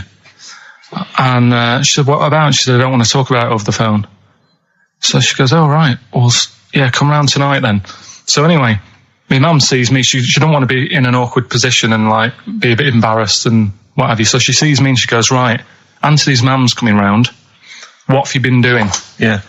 So I go, oh God. I said, I've been nicking stuff. So she goes, like what? So not big stuff. I've had a few calculators and Mars bars and stuff. How many? I'll just work it out. Hold on. Works out at 7.2 per day. So how many calculators do you need? So it was when that phase. You failed maths, didn't you? Everyone wanted a calculator. It was like a trendy thing, wasn't it? Right. Oh yeah. In Manchester a couple of years ago. Yeah. So anyway, so I told her all this and I confessed to Computers will make it there one day. confessed to There's magic in the back of battery. Go on. confessed to nicking all this stuff. She comes round. She only wanted to borrow some money. Brilliant. She said, "Oh, I don't like asking. I was a bit embarrassed to ask you over the phone, but can I borrow 20 quid?" Oh, that's fantastic. And there's me. That's great. And it's similar sort of thing to yours. And did you? And he went, hold on, Mum, let's just work out the interest on that. I bank 10%. She'll owe you £4.40. Yeah. Oh, dear. So your mum was a loan shark. yeah. And did she mention? She went, I just with that other, because what I'm saying is presumably you got your mate in trouble. No. Right, you didn't. No. She went, no worries, I'll just go and get my purse. It's on the dressing table. Exactly. Yeah. Carl, Do you want a cigar? Well, quite, yeah, but what is exciting, surely, is the razzmatazz and the brushing shoulders with the rich and famous. I'm not into that. You're not? No. I don't feel you're going to appreciate this like we thought It's you would. weird because Suzanne said to me this morning, who would you like to meet there? Yeah. Is there anyone who, like, you can get close to and it's like, God, I really admire your, big fan of yours or whatever. and it's me and Steve, so you're here now. Well, I really admire your big fanny. I didn't. What did you say? What did he say? if you're a big fan of it. Oh, right. Oh, right, yeah. And, Sorry. there isn't anyone, really. Do you know what I mean? I Isn't like, you two are alright. Thanks. Jonathan Ross, is he going? He might do, I don't know. But hang on, wait a minute. I can't help but feel we could have exploited this more. We could have maybe run a competition to let someone win. Yeah. If you're not going to appreciate it, Carl. Yeah. Are you going to get a trouser suit? Are you going to get a ladies' trouser suit? I just think then, if you go sort of like looking macho and walking down with him, they know that you're not really partners. And I just think it's a slap in the face for BAFTA. That's true enough. No, it doesn't matter what you wear though. Look at Elton Can't John's. you mince a little bit? Can't you at least sort of walk a little bit mincy? Because you've got such a macho What's sort of the mank matter? walk. Elton John's fella doesn't look gay and the stuff he wears and that, does he? Do you know what I mean? It means nothing. No, but that's because Elton's doing the work for him. No, but By dressing as like some kind of restoration dame. Yeah. right, Go on then, Carl. second one then. This is a bit easier, but I still think it's a good one. So this is, we should explain what this is if you just tuned in. It's one of those stupid lateral thinking problems. That Carl himself has created. Yeah, that was his homework. Right, you this one. It's a fella. He has a normal day doing stuff. Nothing wrong with him. Right. And It's the twist in the tale. It's just like Tales of the Unexpected. Just a normal day, nothing wrong with him. Hold on, though, he's got the legs of a fish. Go on. So, that's why he's been hiding his legs. so Go on. he does his The normal, legs of a fish. Sorry, Carl, carry on. He has his working day and that, Yeah. and then he gets a bit tired. Goes to bed. He puts the light on, leaves it on, goes to bed. Oh, That's crazy. that's mental. I can't think what's happened. Anyway, here's Radiohead. Right, okay. What? The question is, why does he put the light on when So he's a going man, to bed? he's had a normal day, he's come home from work. Is that right? He's come home from work or he's not been working? Yeah, he's just been no, out? it's been working and stuff, I think. You think? You've made it up, Carl. You can decide. So is the question is, why has he put the light on when he's asleep? There's a reason that he's put the light on when he's asleep. Has he gone to sleep? No, Carl, don't shrug. You're meant to answer these questions. He put the light on before he went to bed. Yeah, and the question you're And he's asking gone me to is sleep, why? What's and the scenario? And the light's on and Yeah. that, but he's gone to sleep. Yeah. He started reading and then he fell asleep. No. Did he intentionally, for some reason, put the light on? Every night. It's mad. Sounds mad. That's Carl, doesn't it? Every night he does it. Yeah. He puts the light on So- when he goes to Light on sleep. it, goes to bed. Carl, is the point of this, he puts the light on for a very good reason. Not for us, but for some people. He's blind and it's always been on, and he thinks he's turning it off, but it was on in the day, and he thinks he's turning it off, but he's turning it on because he's No, blind. that'd be stupid. That works. No, that works great, Rick. Yeah. Thank you, Carl. So you've got to come up with one. Hang on. If What? you're blind, why would you put a light on? No, he thinks it's off. Yeah. But why would he turn it on anyway? Just think so he doesn't get burgled, so people know he's in because he can't see him. So he just he puts the light on when he's there, then he turns the light off when he goes to bed, so people think it's fine. But he's got it out of kilter, and actually he's walking around in the dark all day. I don't believe that if you're blind, you turn your light on. I don't think you'd be living on your own, would you? I'm not having that for a Do second. blind people live on their own? For a second. Well, some people do. Lonely blind people live on their own. No, if you got bad eyes. Any of them women? Are there any blind women who are living on their own, Rick? Well, never mind your concern for the partially sighted or sight impaired people coming to London. Get on with this. Yeah. So there he is. Yeah. It's like, a bit tired. Yeah. Just put the light on. Get to bed. Yeah. So he turns the light on and he goes to bed. Yeah. Oh. Should we play a track? It is not He's not sleeping on the job. He's a lighthouse keeper. Well done. Is he a lighthouse That's not keeper? it, Carl. He's a lighthouse keeper. Right, why wasn't the light on all the time? Because it's light in the day. You idiot. Play a record. What? Play a record. You're a buffoon. No, actually, the light isn't on in the day, is it? No, it's not. I think you're the buffoon. Yeah. Carl has won!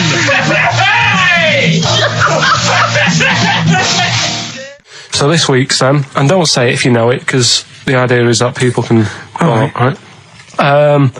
There's this bloke, and he buys a new house, right? And he's well happy with it. His girlfriend moves in with him and stuff, and she says, right, let's clean it up a bit. Yeah. And, straight away it'll be worth more money. Good idea. So he says, right, you do the kitchen and I'll do upstairs and that. She's stripping the kitchen down and he goes upstairs and he's in the bedroom and notices little hole to the attic. Oh, right, brilliant. Right.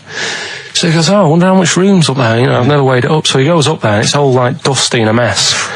And he goes, this could make a good bedroom, this. Yeah. So he starts cleaning it all out, puts all the rubbish, bins the rubbish straight away, and there's little boxes with bits in that don't belong to him. So I wonder what's in here, right? So he opens one of the boxes, it's like a little lamp. Oh, right. He goes, this might be worth a few quid, right? And he rubs it. Magic lamp. And all the room goes all sparkly and stuff. And he goes, oh, what's going on? And then this fella appears, right? In a nice sort of pair of 501s. Right. And he says, what do you want? I know already. So all the first bit is irrelevant. Yeah, but it's about building the story, isn't it? So don't say anything. Do you think you know it? Steve, do you know it? I don't. So I just quickly recap the end there. I almost missed the end. So there you go. He's in the attic, right? His missus is still downstairs. She's not up there. Okay. Right? He's on his own. And he cleans this lamp, right? Yeah. And this fella appears out of all this smoke and he's wearing a nice pair of 501s and he's wearing a shirt. And there you go. What's the song? What song are you thinking of? The lines are going mental. Because it's so easy. Let's play a record, Carl. We'll come back and we'll find out if anyone's got that right. That's a great one, Carl. Really. Right. Did you just come up with that? Literally in the last 10 minutes. Genius. This is genius. Definitely. I mean, if those calls aren't from major TV companies, I don't know. Dynamite stuff. A lot of them are. What's his name's lawyer? Simon Mayer. Simon Mayer. That's my favourite thing I've done for years. Yeah, not bad. That's great. Back to form there. So, okay, line. The lines are going mental just because it's easy. Go on then. So I first one to get it. The first one to get it, but... Well, it's not that though, Rick. I mean, Carl has just decided to revise the actual rules of the competition. Yeah. So that, we've decided, is very easy. So that's now a qualifier. And so then they have to answer one live. Exactly. So whoever gets that one right can play it for a quick big money. one as well? Because some people will lose the will to live. Yeah. Just cut to the chase. And because they've got to qualify now, we're throwing an Office DVD that aren't ready you'll sign yet. that, won't you? Yeah. Yeah. No. That increases value by 42 pence. Right, go on. We'll just go live, yeah? Hello, XFM. Yeah, hi, how's it going? Not too bad. Not too bad. Listen, A very, very quick recap, Carl, if you will, please, for the people listening. Very quick. Right. A man ends up in a loft. Man's, after moving into this house and he's in the loft. And he's tidying up. His missus is downstairs doing the kitchen because that needed doing. He's up there. He's cleaning up, emptying the boxes. He finds a little. He rubs a lamp. A fella comes out wearing 501s. What's the song? What's the song, mate? are you talking to me? Yeah. Sorry. Yeah. Well, look, I'm sitting in this bar, right? I'm not ringing up relating to anything that's going on right now. I'm after one of these armbands to go and meet Bowie on Monday. Can you help me out? What?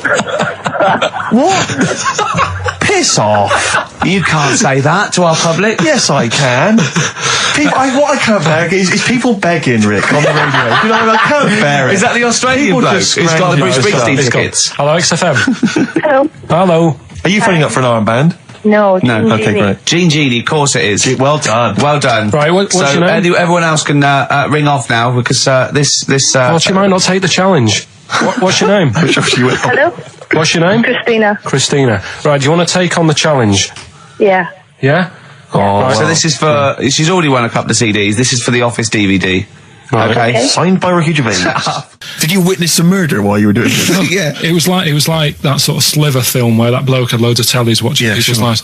So that was going on in my mind. And then I was washing up And I picked up the plate and I thought, it's amazing, isn't it? The human body, the way you can just sort of, I want to pick that up, and you do. Yes. And the way your hands work, right? You've got 5 little digits, but it's just the right amount to do what you've got to do, right? So I'm cleaning the plate. Sorry, Carl. Stop. It's just the right amount. Might be one of the most genius things I've ever heard said. I would love David Attenborough to phone you up and say, Carl, how do I word this about the evolution of the mammalian front limb? Just go, we'll just say it's the right amount. But it is. One Of course extra it would is. get in the way. Yeah. And one less would just make it that little bit more tricky when picking up a bit of a slippery dish. Sure, or buying gloves. Yeah. A slippery dish. So then I was thinking, imagine like going to the doctors and they're saying, yeah, everything's all right, your heart's good and everything, but Your art's good? What, your Larry's, or...? yeah, your heart, you're in good form and what have Sure. you. It's good news. I had Giano in earlier. He's not looking good. Yeah. I had Fat Smaller. But you're all right. But your hands need to come off. Right. Blimey. That's bad. Like, I'd get a second opinion initially. But a better good news, I've got a nice pair of feet I can sort you out with. Yeah. And he puts them on, and then I was thinking, right, first of all, washing up, what would that be like? I thought, Steve. that'd be tricky. And then the second thing was, it'd probably ruin the sort of the shape of your jumper. Because you have to keep putting the feet through there. Yeah. And then I thought, I could still cycle in Okay. to work. You could run in. Well, that's the thing. You'd be really fast. Well, that's what I was thinking. I thought I could still cycle because I could balance, and then I thought, but the only thing is I probably couldn't pull the brakes. Because of the little short things. Yeah. And then, like you, I thought, but then again, you're running in half the time. So that's what was going on in last night. So she said, yeah, it's a nudist speech. So I said, well, why, what? I said, we're all it's all mixed up. Normally on a nudist speech, it's a nudist speech and you don't go wandering on there when you get your clothes on and that. So it annoyed me a bit, because there wasn't any signs. So this fella's getting closer. Well, the knob out was a sign. Yeah. Right, so he's getting closer. And he walked past me. It was an old fella. And he walked past and he had a hat on and a little pipe and a big rucksack on his back. Right, so he got me thinking. Not strictly naked. I'm walking along and I'm thinking, right, why do people want to do this? So straight away, I wasn't on holiday anymore, because most of the time when I'm on holiday, I don't think about anything. Right? Your mind's a blank. I just switch off. Right? But all of a sudden, this has got in my head now, and I turn around to look at him, and Check out his eyes. and this bag, right? I swear, it was massive, right? What? You had a massive bag? The bag. His rucksack? His rucksack. Oh, right, okay. When he said there was an old couple coming towards me, I said, what was lower, the bloke's bollocks or the woman's tits? And he said, well, that was another point. She might as well have worn knickers. Because so you can see it. That's what he said to me. So you saw the bag? So it annoyed me, yeah, because the whole idea in it, this is what I think, I mean, I might be wrong, right? Might be wrong. Chances are You never have been before. Being nudist, right? What's it all about? I'll tell you, on that point, Carl, let's play a tune, let's come back and we'll discuss... What are we going to play? We'll discuss that very issue. We've got some ideas. We did chat about this last week, Carl, in your absence. Alright, well, we'll play the choral. Okay. It's a good one, this. Yeah. I'm sure if there's a doctor listening or a nurse, they will clarify Right. that if they pump you with all sorts of stuff, it wants to come out. Right. So you're sat there having a serious chat. It's a quiet hospital. The woman next door with the blue hands suddenly starts seeping gas, right? Well, I start laughing. Because if there's one thing that makes you laugh, it's that. Is a 98-year-old woman with blue hands fine? So you try to hold it in because it's a really quiet hospital, and it'd be obvious that that I was laughing at, and I didn't want to be mean, but it was funny. And then it got me talking about my auntie, because my auntie Nora, she same thing, pumped her with loads of drugs. She used to have a cabinet next to the bed is like boots. She's got loads of stuff, right, for all sorts of stuff. And I mean, she's not that old, but she's on loads of stuff, right? She's a bit coked up, is she? She called up my mum once. And, yeah, you told us this. Go on, tell it again. And she said, oh, how are you doing and that? She said, all right. Bit worried though. My mum said, why, what's up? She said, I've been breaking wind. So she goes, well, you know. She says, no, but this one is going on and on and on. And she was like, she was like, what do you say? What's like passing wind, farting for 5 minutes. one thing, not like, trumping and then nothing. Yeah. Continuous drone of a fart. I'm eating. Eh? I'm eating. So am I. Carl, you have to carry on. Right, yeah. We're all eating. Crisps, big crisps. So last week, you were playing your feature, that song I shouldn't switch off because I'm enjoying the story. Yeah. And we played Living for the City, only you played the single mix, which doesn't have the entire second act, if you will. Yeah. So, Carl, you've not heard it before. You're excited before. You're excited to hear the second act because, as far as you're aware, there was a young guy. He's living with his family. They're fairly impoverished in Mississippi, but they're happy. They're getting on all right. But you're not even aware that he's moving to the big city. No, it just fades out. Well, that's the city in question. I mean, I've liked this song for must be 3 or 4 years, and I've always listened to the single version. I had no idea that I didn't know the full story. So yeah, it's not. I mean, and I know your attention to detail. You like to know the full story, like where everything. Well, was. the whole idea of the feature is to say, you've got to listen to the song. Where was the lead plate thing? Where was the lead plate thing? That was like a few years back. Where was it? In Britain and Scotland. Yeah. It was a problem all over the world. They had to deal with it. You're making it up now. Is it something you saw in Lord of the Rings? Yeah. Right. So anyway. Yeah. So the Lion and the Witch. Yeah. Go on. Go on. So far, then, what did we learn in this story? We learned so far from Stevie that there's a young lad. He's, as I say, he's got a family. He's fairly happy, except they're very poor and they struggle to get by, but they're happy and they're doing it anyway. He's moving to the big city. Carl, this is the bit you didn't realise. Just play the track. Okay. Here we go. So this is halfway through. This is halfway through the tune now. This is you've not heard this before, have you? Let's go. Sorry, I accidentally played an episode of Kojak. By mistake. We were going to play a song. Carl, what did you make of that then? Yeah, what's happening there then? Eh? He was living with his family. He was fairly impoverished. He's moved to the new bus he was on, was it? Right. So what's your take on it, Carl? After hearing that, what I've worked out by it, the first part that we heard last week, everything's all right, but it's not that great living in Mississippi. Right. So he goes, I'm going to go to New York. There's plenty of work there. Yeah. They'll sort of accept me as, and everything. So he goes there, and the weird thing is, he's hardly been in New York for a second. He gets on a bus. All of a sudden, some cop is arresting him. He's like, "What's going on?" And then he's got 10 years. I mean, what you can't hear because the levels are quite bad. I mean, I work with sound. I can't really hear what's going on. You're criticising Stevie Wonder. I'm sort of guessing that he didn't pay his bus fare or something. And 10 years. He got 10 years for that. I really don't know what was going on. And the last one. God, that one. That's terrible. That's terrible. Okay, quickly. Oh, God. And the last one is that bloke who does.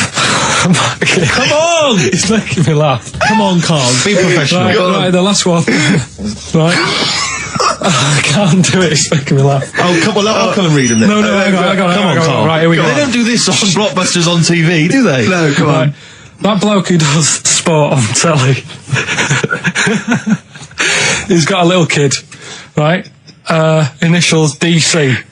What? Is that I'm the completely clue? confused by that. Was that the clue? Yeah, that bloke who does sport on telly. Yeah. He's got a little kid. Initials DC. Okay, is that a band? Or an artist? It's I'm not a cheese. This is a well-known sandwich. Is it? What is it? Is it a band or an Right, artist? so just quickly recap. Okay. It's a Come on, Carl. Right, Come on. Quick recap. The first one is B. I don't think them birds should be around in this area. Right, that's B. Right. Second one, he doesn't like women, yet he's got a few kids. It's a bit weird. That's PD. And the final one, that bloke who does sport on the telly, he's got a little kid. Right. DC. All right, and it's ricky.gervais@xfm.co.uk if you want to enter for Hellraiser. Oh, I'll tell you what, continue with a little theme of some old stuff people haven't heard of. If you're under 30, you probably never heard of this band. It's also a new thing I'm going to introduce. It's Show Up Camfield. Camfield talks the talk, he doesn't walk the walk, he doesn't play some rock classics on his show because he's scared. I'm going to play the tracks that Camfield's too scared to play. This is Kansas and Carry On Your Wayward Son, alright? Kansas. Carry on your wayward son. No, again, I spoke to you in the week, and I had much better things, like when I tell you about Brian Blessed climbing Everest. and for some reason it made him, it played havoc with his belly, and he followed through, and he had to clean up. Shut himself? Yeah, using ice and snow. Why are you telling me that Brian Blessed... in what way is telling me that Brian Blessed shit himself once in any way educational? Because I was saying how he was climbing Everest, right? Right. I give it to him, he's an actor and that, but he gave that a go. Yeah. Right? It played... What's the point of that, you'd say, wouldn't you? You'd say, God, he's you know... So he's alright. Me doing a boxing match for no reason is rubbish, but him climbing Everest and shitting himself... Yeah, he did that. Is commendable. Right, and he's only gonna, like, go and do it again. He's gonna climb it again. Yeah, but he might not shit himself this time. Yeah, but what's the point in going? Nothing's changed up there. Yeah, good point. Yeah, You've been. Well, it has. They've probably cleared it up by now. Like, but it's slip on it. I can't even bother telling you this one, because... Come on! To be Just honest- do it, or do it now! Steve, how we doing? Look, no, never mind that. Look, just tell me what that means. Oh, he's a nuisance. Oh, this is so annoying, Carl. I'm gonna go mental. Right, Talk! Right, listen, I'm just putting Right. this in here, right? Right, nuisance is a bit of a nuisance. Yeah. Apparently, the old fella who used to hang people... Yeah. He used to be able to tell somebody's weight just by looking at them. Right? That's a bit of a bonus fact. We'll be the judge of that. The thing that I wanted to tell you is money for old rope. Do you know what I'm saying? I can't even be bothered. Yes, you're gonna tell me now. Come on, Carl. Right, I mean it. Basically, money for old rope came from the... right. What was all that about? You can tell someone's weight. What was all that bonus for? fact. And Brian Blessed shitting himself. What are you... What? Look at you... No, tell me that now. You nearly made me swear then. I'm getting really annoyed. I'm getting really annoyed now. Tell me this back, Carl, or I'm gonna go mental. Come on, Carl, time's running out. More that people years ago, when people used to be hung, right? Right. If you didn't like the person who's been hung, you'd go, God, I really don't like him. And so you never forget the time. If they're being hung, we take that as read. Yeah. But, so they never forget afterwards to get the hangman to get the rope and to cut it up into little pieces, and he'd sell them. He'd sell the little pieces of rope to people. See, Carl, that's the most interesting thing, if it's true, that you've come up with. Right, okay. And so so they sell the rope? They sell the rope, and it's money for old rope. Money for old rope. Meaning, like, you know, God, it's easy to make money, that all they have to do is cut it up and sell it. I'm cynical. Sorry, you were telling us a story about... So anyway, she'd get the newspaper, right, and she'd stick it in front of my eyes, and... What does that say? Go on. So she'd You inherited a lot from your mum, didn't you? So she'd cut me fringe, right? Yeah. Well, then she'd go, oh, it's not straight. It's not very good. So she'd go again, and she'd keep going. And the problem Is that why you're bald now? I was saying, is this that you have got hair, but she has to get it right. Yeah. It takes her to the back of your neck to get it even. She sort of removed the newspaper, and she was like, oh, God. And I said, what? She goes, oh, I'm sorry. And like... What, did this happen every Sunday? Can I ask you, Carl, when she was cutting your hair in this picture, do you think she was maybe sidetracked by an interesting article in the paper and really wasn't paying attention to what she was doing? Or did her favourite hymn come on? Yeah, indeed. And she started or Compo was rolling down the hill. in a bar. So yeah, I ended up with, like, you know, a fringe sort of on the back of my head, because she just kept going further and further. Right, there's a little midget. Right, there's a circus. I'm loving it already. Circus going on somewhere. I think it was in America. And is that present day or old times? I'm talking like in the last 3 weeks. Okay. Right, little midget circus, really packed out show. People are loving it. Steve, you're asked the same question I did. I know. So there's a little midget jumping up and down on a trampoline. That's what circus is. Right. I'd pay good money to see it. So everyone's clapping, and he's getting carried away. Because he can't believe they're loving it. I didn't know they'd like a little person on a trampoline, but they love me. But you know what it's like when if there's a crowd of people sort of encouraging you to sort of go higher and stuff. Yeah. And I'm sure he knew it was getting out of hand. But he was jumping, and he was coming down the road going higher, and he's going really high in the air, right? So he's doing this. Crowd are clapping. There's a hippo, right, just sat next to the trampoline, getting ready to come on and do his act. Oh, right, I thought he was in the audience. That's it, getting ready to do his act, Steve. So he's a ventriloquist. What do you mean he's sitting by the trampoline waiting to do his act? Because he's Why does he sit in the dressing room and they go, 5 minutes, Mr. Muss, 5 minutes, Mr. Muss. So anyway, right? So the hippo's there. He's getting annoyed, is he? Because the midget. He's going, how can I follow this? This is really annoying. They're going to be, no. So He's thinking, he's already done the trampoline, my pogo stick out, he's never going to work. Yeah, go on. So there's an hippo waiting. See, it's a great story, and I just know he embellishes it or it gets slightly wrong. Go on. So there's a midget jumping up and down, the hippo's getting annoyed. The crowd are going mad, the midget's loving it, can't believe his luck. Although you think he probably knows he's dicing with danger. Yeah. So, next thing you know, they're all saying hi. He gives it one big, heavy sort of landing on the trampoline, goes really high, but goes off at a funny angle. Oh. Hypotenuse. Okay. Yeah. And sort of flies up. Hypotenuse! Sure. Flies off at a funny angle. Oh, dear. Hippo's there, swallows him whole. Crowd are clapping, thinking that's why the hippo was waiting there. Rubbish. Rubbish. Right, that's Aqualung. Good time's gonna come, innit? Right, Carl, come on in, educating Ricky. So, don't let the cat out of the bag, that's where that comes from. Comes from a crafty butcher. Right, go on then. So the next little headline is Wash Up With You. What's up with you? Go on. You want to know about that? Yes. It's a survey that they did this week. They. Yeah, some university did some survey. Brilliant. Did a world test on washing up. Yeah. And each country were given 140 pots to clean. Brits were the quickest. Yeah. Turkey were the slowest at washing up.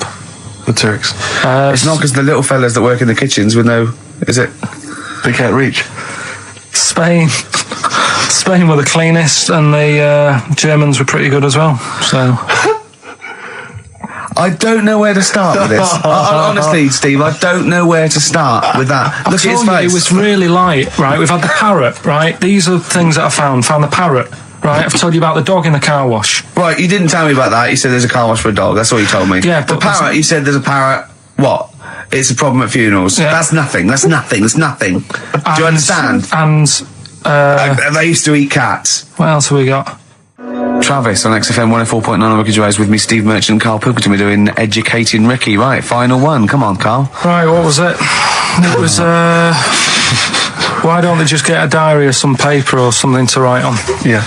Because snappy. I couldn't think of a heading for it. It's basically Go on. people who have tattoos. I've never understood it, right? That they have something put on their arm. Right, sorry. Have we started the educate? Is this part of it? Are you educating me? This is something that will be useful in my life that I didn't know about. Yeah. Go on then. No, it's just that they've got a machine out, right, that does tattoos. You come up with a design you want, and you this machine scans it, and you put your arm in this thing, and you press print or whatever, and then it does the tattoo on your hand or on your What, like arm. loads of little needles that follow a pattern? Yeah, The computer, is it? basically, yeah. Is it a real tattoo? It's a proper It's a proper one. The fella said, Well, as long as it goes out, it pierces the skin with a. I just wondered if it's one of those kind of, those kind of... No, it must be lots of little needles or a moving needle that can go Sorry, along but it. how is this cleaned, in between each person? I don't know. Well, no, as long it's only that. If it's one needle, it's just the head, isn't it? If it's one needle that moves, and does it like loads of little. What are we gaining from a machine doing it? Just because they're going to sort of mess it up. But hold on, how do you keep your arm still? Because your skin moves slightly. So the machine It's sort won't. of strapped to your arm. Right, And so it's spread, the so it- fella said that the tricky thing was in all this, it was the fact that nobody would let him test it out on anyone else, so he had to do it himself. But did it work? Because the thing is with the tattoo Yeah, it worked, artists, they yeah. can see when your skin's moved and they can see what they've done and they keep wiping it and looking. Whereas a machine's just got to trust itself. Yeah. So I think one needle could go wrong. If it was a lot of needles, that it just came down, 1,000 needles that was an imprint. Yeah. But No, obviously I'm asking someone who hasn't delved any further than there's a machine that can give you a tattoo. That's all you've got at the moment, isn't it? Well, basically. That's all you've got. I mean, that's what I've got because I'm not a fan of tattoos. I don't. But where did you read this again? This was Internet? This was on the internet. Yeah, it was. Yeah. Okay. And I just don't understand why people do it. That's what got me attention. Because me. Sorry, what have I learned from this? That if you wanted to get one, you can get one done by a machine now. Well, you'd think it'd be Bughead, wouldn't you? What? Well, you'd think it'd be Bughead, wouldn't you? You'd think it beat No, you'd think it'd be. Yeah. You'd think it'd be Buggered, wouldn't you? Bughead. Bughead. This can't be. If this is anything with a bug living without a head, I'm not interested because we've done it. All you've done is fun. Let's just do what a cat. So is that? Right, do that one first. Which one are we No, doing? do the Bughead one. Right, well, the Bughead one. Well, we've talked a lot about animals and that, haven't we, without heads. Surprisingly, we have. I think a disproportionate amount on it. If you're a new listener and this is the first time you listen, you'd be surprised. Yeah, we've done all that. We've covered worms. The way if you cut their head off, it grows back. If you don't cut too high above its neck. We've covered The chicken. the fella who blinked. Yeah. I can't go into it again. Right. Let's not go into it again. We've had the chicken with no head that lived for 8 months. Yeah. And we've had And we've had the cockroaches. cockroaches living for a week without an egg. Right, okay. Well, it's a bit more on the cockroach front, really. Right. They've found, right, that if you get a cockroach and you cut its head off, Yeah. right, and then you find a cockroach that's still got its head, but it hasn't got any legs, Right. right, it's not over for both of them, right? Because what you can do, you get the one that's got the legs Right. with no head, sort of running around, get the one with the head, sit it on top of it, Right. get a little tube Okay. so that the fluids. So is this auntie's go out of the Let room? him finish. This is like Blue Peter. Let him You can get this for Christmas. Right, you get a little tube, you sit that on top so the bodily fluids are still running between the two. Right. The head of the one on the top will control the feet of the one on the bottom. Okay. What about Good. And will it continue to live? that? Yeah. Okay, you don't know that for sure, do you? That was just a No, question out of the blue he wasn't expecting. Yeah. Well, what do you think of that? Good, yeah, it's great. Yeah, just a primitive nervous system that can, yeah. Did you expect us to be more impressed and excited by that? Did you fall off your chair when you read that? Did you literally topple off? Snowbird from Mark Eitzel, part of his covers album. He's so happy that the XFM listeners understand his stupid clues, and he knows it annoys me. We've got some right answers We'll be for giving out the blockbusters. answers just quickly, just in case someone sort of missed one of them. I'll just quickly do them, yeah? Yeah, go on. First one, there's a load Sure of letters. show. There's a load of letters there asking for advice. Put them on Claire's desk. Oh, a Merry Christmas. Ask your mum if you should. Oh, a Merry Christmas. And a couple of people were arguing in the supermarket. It was at the fruit Christmas, and that's veg why. counter. And that's B. Okay, we'll give those answers out shortly. Yeah. Right, here's the last clues of the year. You had, there's a load of letters there asking for advice. Put them on Claire's desk. Go That on, was no idea. F. That was for foreigner. For Rayner. I don't know what you mean. Claire Rayner. She took advice. She gave people advice.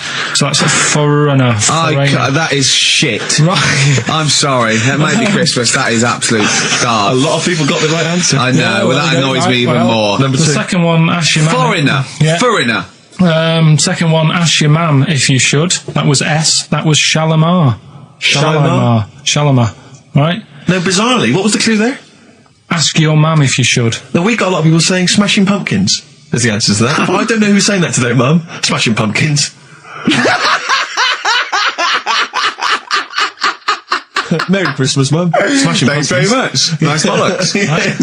Oh, that's great. That's great. Right. Smashing Pumpkins. Wow, here's a bit of a turn up for the books. Karl Pilkington on the line. Right. Yeah, where you been? I'm off ill, aren't I? Right. Okay, what's the matter with you? Just a bit bunged up and that, and got the shakes, got that sort of, that shaky thing to get. Yeah, that's because you didn't eat last time when Suzanne was at work. Yeah, well, I think that's what brought it on. Plus, she was away in the week, and I put some wet jeans on. and I think that's what's caused the problems. When did you put them on your head? No, they were just on the Maiden, and the legs felt dry. But Just on the what? On the what? Have you got the Maiden? What was she doing there? What do you mean? On the Maiden that you put clothes on. What? Your clothes horse. Maiden. Your clothes horse. Well, yeah. Right, okay, so you put wet jeans on, yeah? So that's why I'm ill and that. I'm Right. not having a good time. I've been watching the football. So you're just sitting at home watching telly where you could have been sitting here? Well, I would have been better off there because I've got a chair there. I've got no chair at home at the moment because Why? I sold it last week. Why did you sell a chair? What, you only had one chair? What? Look, can't we just, I just was calling up to let you know I was alright and that. We're not interested in that. We want to know about the chair. I sold it. I had a little two-seater and I sold it because I'm getting a new one, but I've got to wait another month. So you've got to sit on the floor for So a month. you sold a chair before you had another one? Well, she might not have wanted to buy it in a month or something. So I got rid of it whilst I could. She was alright, bloody.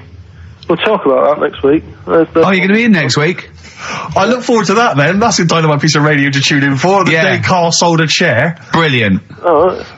So you alright then? It's going alright? But why did you take this long to call? We asked you to call since the very Because I was beginning. We've been watching phoning you. Why is your phone Yeah, switched off? I heard the beginning. I heard the beginning of the show. I thought, yeah, it's going alright, did air and stuff. Turned it off. You turned it off? No, I put a tape in though, because even though I'm ill, I'm still showing an interest in it. Well, you're not. If you're watching football and shaking. Yeah, well, I'll listen back to it later, so I hope you haven't been dissing me. No. Right? Definitely not. Don't listen back to it, it's not worth it, but we haven't been dissing you, no. The darkness growing on me on XFM 104.9. Oh, it's all going well already, isn't it? The microphones fell apart. Carl's shouting because he got headphones on. His music's turned up too loud. Canfield level.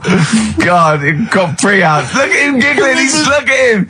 Look at him laughing. That's so funny because I got a letter here from who was it from?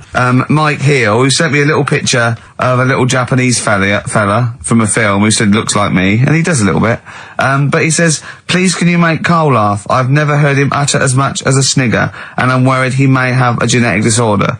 Well, I mean, he has got a genetic disorder, obviously, but he was giggling then. I hope people heard you then. Look at his little face. It was a joy. Oh, it's just, I love the things that make him happy. But I love the fact just before the microphone came up there and just before the record finished, he had his headphones on, the music was too loud and he was just shouting, Bauhaus is not working! Bauhaus is not working! Play something else! I went and found Ziggy Stardust by Bauhaus and he said, why isn't it working? Look at him giggling, look, he's lost it! Is he going away? Are you on drugs, Carl? What have you done? He's tickled, look at his little, he looks like one of those shaved monkeys. Look at his little, oh my god, I've never seen a forehead glow. I know, it's extraordinary. Oh. And he's got that red shirt on as well, so the whole of him is just a big glowing... Carl, what are you trying? What are you putting in? I'm going to see if I can get this to work. Go on then. Hang on. Brilliant radio. I hope Dr. Fox is listening because I think he's eating his words right now, Steve. Right, I think I've done it. Well done. That's excellent. Right, what Let's play Bauhaus now and let's try and compose ourselves. This is Ziggy Stardust by Bauhaus. Yeah. Actually, a bit of extra monkey news if you want it. Okay, always. Do you know the Monkey News Extra. Go on. Do you know the Halfords ads? Halfords ads? I don't think so, no. What happens? Halfords, they've you know, they sell nuts and bolts and stuff. Right. They were using monkeys in the ads. Okay. Yeah. And what happened? Don't they sell bikes, Halfords? Well, mainly. Bicycles and motorbike stuff in that. Okay, so they're using monkeys in the advert. What happened? I can't handle it. What? I can't do this. Look at him. Look at him. I don't care what he's doing. Well, basically, right, there was a load of hassle because they were using these monkeys in this Halfords advert. Yes. Right. And what happened? Get to the point. It turned out there wasn't a problem because they were mechanics in the first place. What, they were monkey mechanics? Yeah. What are you talking about? Mental. What are you talking about? That's not a story. Right, anyway, listen, let's get back on to They were mechanics in the first place. Right, listen. Right, so they're making this documentary. Right? And stumble across a little gang of Come on! Get on with it, please. Little gang of monkeys. That's the first time I've ever laughed. I'll hear that. I know. Well, brilliant. What do you want, a cake? Come on. Can we play a song? Oh, I don't understand what is wrong with you, you freak. It's making me laugh. Just tell us the story. All right then. All right. So anyway, right. So there's this documentary being made. They found a little gang of monkeys. Right, play a song. I don't know what's going on here. I apologise. It's just if you were looking forward to monkey. Got a Hide Your Love Away. According to the Beatles on XFM 104.9. I'm looking with me, Steve Merchant. Right, Carl, come on. where monkey were we? news. Where Everyone's composed. The jingle, please. Oh, chimpanzee that monkey news. Excellent. Okay. Right, where were we? We were just start again. There's some people making a documentary. For what? Okay. Making a documentary in a jungle and that. Right. Stumble across a little gang. Okay, come on. All right. A little gang of monkeys. Yeah. Oh, come on. So the camera crew are there filming it. Yes. Everything's going normal. It's all fine. Nothing odd about it. Okay. They're not running a restaurant. They've not got any barber shops. Nothing. No. Just regular monkeys going about their business. Yeah. So anyway, what normally happens is the monkeys sleep with the partner. They already do what? They don't sort of sleep around and that. Once they find the girlfriend or the boyfriend or whatever, Yeah. they stick with them, right? Okay. But anyway, they were watching this one, right? And it's going around a bit, sleeping around, Oi, oi. and it was getting fatter. They thought this is a bit odd, Yeah. right? So followed it round and see it having it away. Turns out, little prostitute.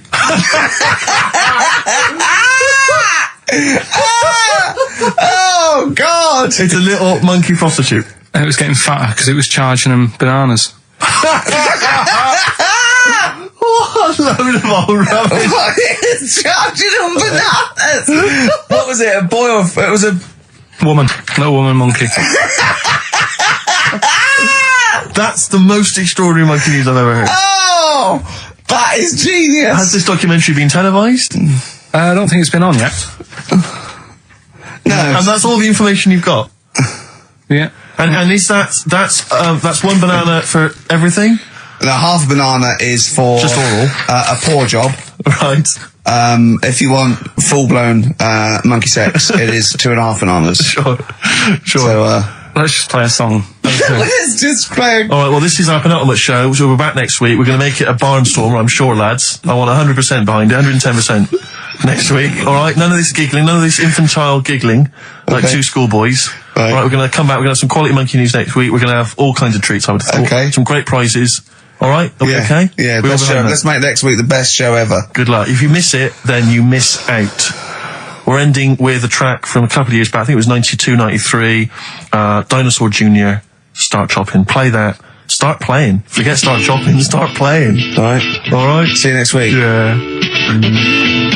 And another bit. This was the best one, right? Grab it! Right. There's this fella, and he was on his bike, right, Yeah. cycling to work or whatever, and he sort of sees this thing in the corner of his eye. Right? Literally in the corner of his eye. Or you mean he saw He just said he saw in his something. peripheral He vision? saw Okay, something yeah. and thought, what's that? Yeah. So he thought, oh, doesn't matter, whatever.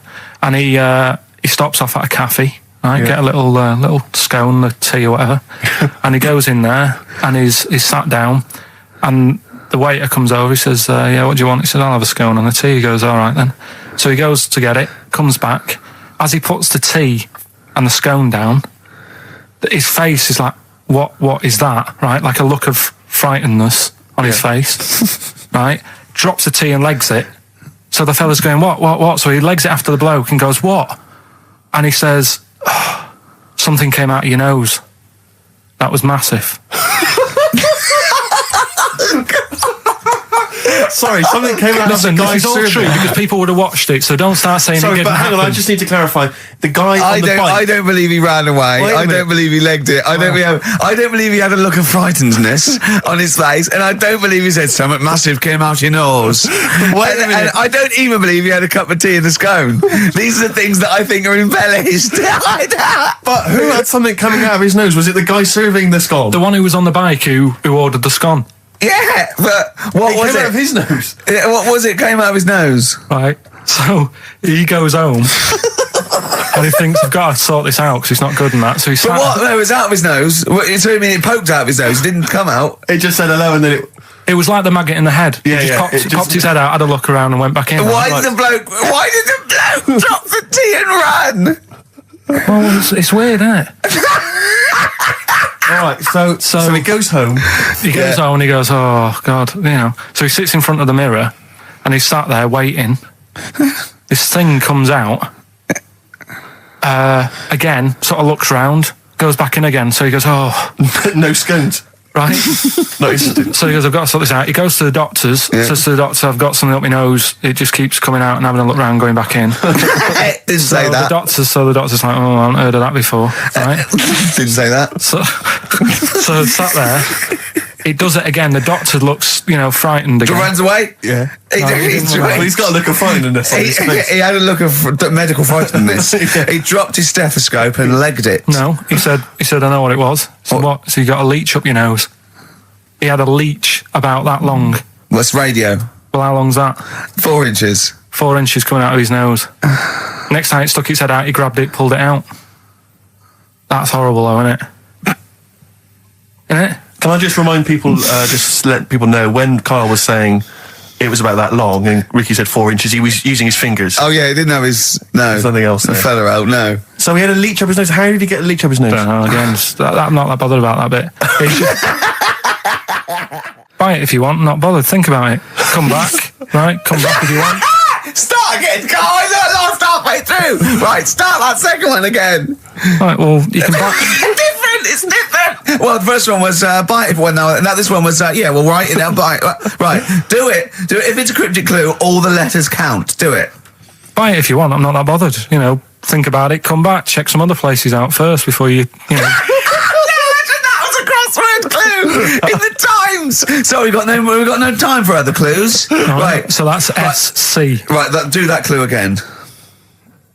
Buy it if you want. I'm not fussed. Do you know what I mean? Think about it. Fust is making an appearance. Fust wasn't there before. Do the clue again. Do the clue again. Initials SC for that one. Do the clue again. I don't want to do it again. You haven't finished it yet? I have. That's it. No, do the clue again. I can't do it again. Do the clue again. Buy it if you want. I'm not fussed. Right? Shop around. Come back. It's up to you. I'm not pushing you into anything. It's all right? up to you. Wasn't there? SC for that one, right? And the final one. That's good. I can play 10-pin bowling again. Okay, and what's the clue? Christ. That's O for that one. O.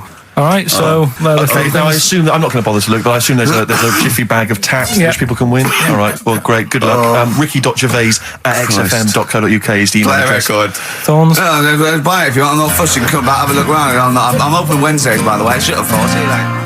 I sort of feel like, one thing we've never done, Rick, is we've never pandered to people, but as it's the last show, we've got to give the audience what they want. Right, what's this? Well, yeah, and I was going to say things they don't want as well.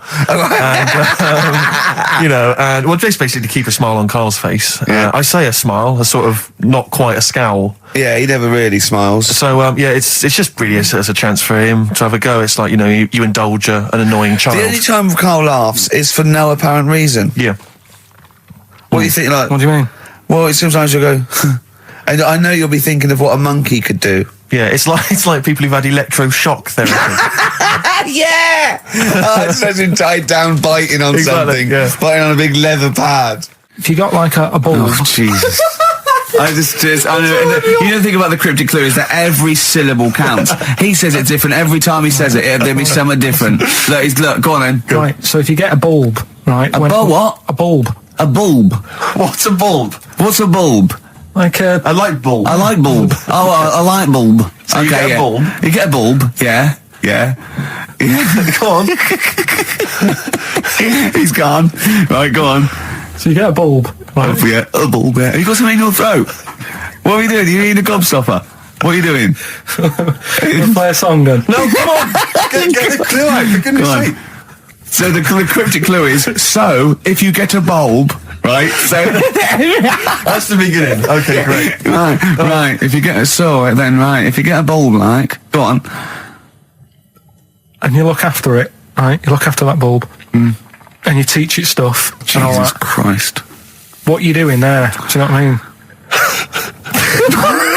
This is extraordinary. This is extraordinary. Imagine that written down in the He's Telegraph. had 18 months to get this But right. imagine it.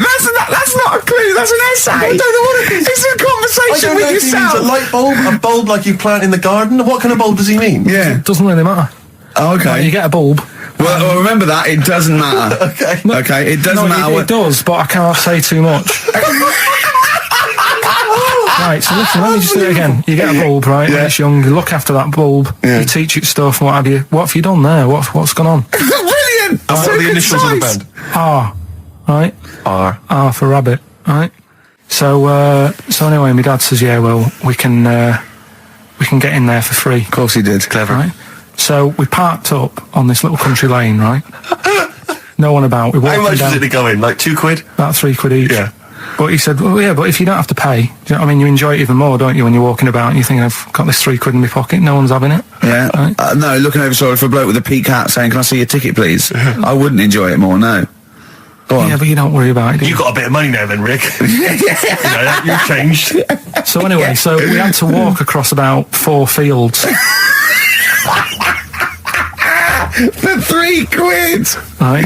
And what happened was, we're walking through all these fields and what have you, big grass and muddy bits and all that, 'cause it'd been raining, and climbing over fences and stuff. And we're in this field, right? And I look to my right, and there's about 30 cows all staring at us, right? And Suzanne started to panic a bit. She said, we shouldn't be here. Dad says, of course we can. We're allowed to go wherever we want. You know, all this land, it's ramblers' rights and all that stuff. Yeah. And take a cow if you want. So, Unattended. So Serves him right for leaving him in the field unattended. I'm having one. And so keep us fed for a week. across. Anyway, these cows start surrounding us.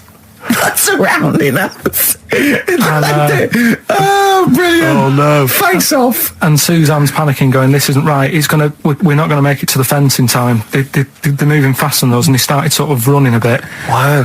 And It's like Dad some was kind of bovine West Side Story. Don't A gang of cows coming at you. don't worry about it and stuff. But my dad had to sort of stand there and like wave a stick at him, Of course. and we got away. But Suzanne was like having a bit of a sweat You on, got away. saying, we could have got killed. Sure. And my dad saying, "No, it never happens." And I just wondered if it does, if there's a risk of. Yeah, it is rare, but there's been a couple of cases of being trampled by cows. They're not aggressive. They sort of run through you. Well, they're aggressive if they've got a calf. They don't have kids. What? They had kids with them. Kids, yeah. That's a goat you're thinking of. Yeah. Maybe they were trying to sneak into the gnome thing, and they were worried that, like, if too many people did it, and they thought some cows, we can just sneak in They where were cows, trying to- no one's expecting cows. And the but some cows were going, humans. walk upright like you're a human. Don't walk upright. They thought you'd blow their cover. Yeah. Yeah, people have been killed by cows before. Yeah, that was like the highlight. Well, have I ever? This is probably the most embarrassing of those entrance stories. Yeah. I was down in South London once. Went down to some party that was taking place in some kind of swanky bar where there was a doorman on the front and a charge. I think it was something mental, like a tenner to go in. It was crazy. It was ludicrous. I don't know what I was doing down there. And I was in the We'll queue. establish what you mean by swanky later, because that could be. And it was a posh place. Was it? And so there's a queue outside, and there was one of these doormen who thought it was like kind of Studio 54. He was like sort of, choosing people who could come in. Yeah, you two come in now. And I've been there for ages, obviously. I was on my own because I got there late. and clogged. Exactly. I've dressed up for this. And there were these 2 girls next to me. I'm thinking, if I'm in a queue, I've told you before, if I'm in a queue and if I'm stuck with 2 girls, I'm Yeah. thinking, what a great opportunity, use the old merchant charm. Yeah. And so I'm there, and I'm sort of thinking, I kind of sort of give them a nod or whatever, a wink. Yeah. And they're loving it. Yeah. They moved to the back. They're putty in my hands, Rick, as you can imagine. Yeah. And I thought, well, to really seal this off, I'll get us in. Like, I'll sort of skip the queue. So the guy sort of coming along, he's picking people off, the doorman, and I just grabbed him. I just grabbed him like that. And I said it so everyone could hear. Right? And I thought this was brilliant.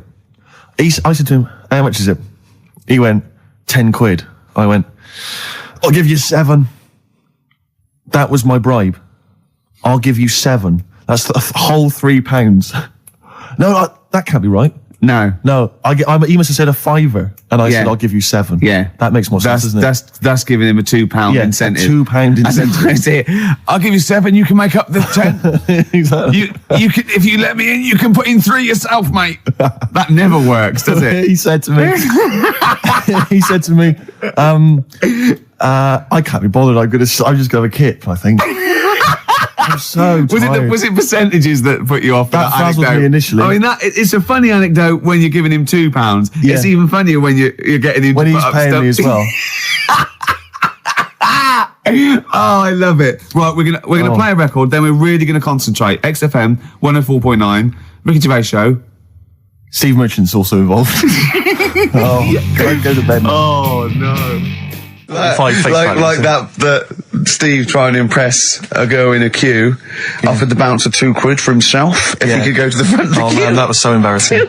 I tried to bribe. Did I tell you that, Carl? I tried to bribe the bouncer. He was coming out. He thought he was in total. He was like the bouncer of the Met Club, or the Met Bar or something. Tenner in. He was choosing. No, he wasn't. He was picking people off, right? That was it. He was picking people off, and he was going, you can come in, you can come in. I got chatting to a couple of girls. I thought, I'm in here. I'm sorry, dear. And I thought, I'll act flash. I'll try and bribe my way into the club.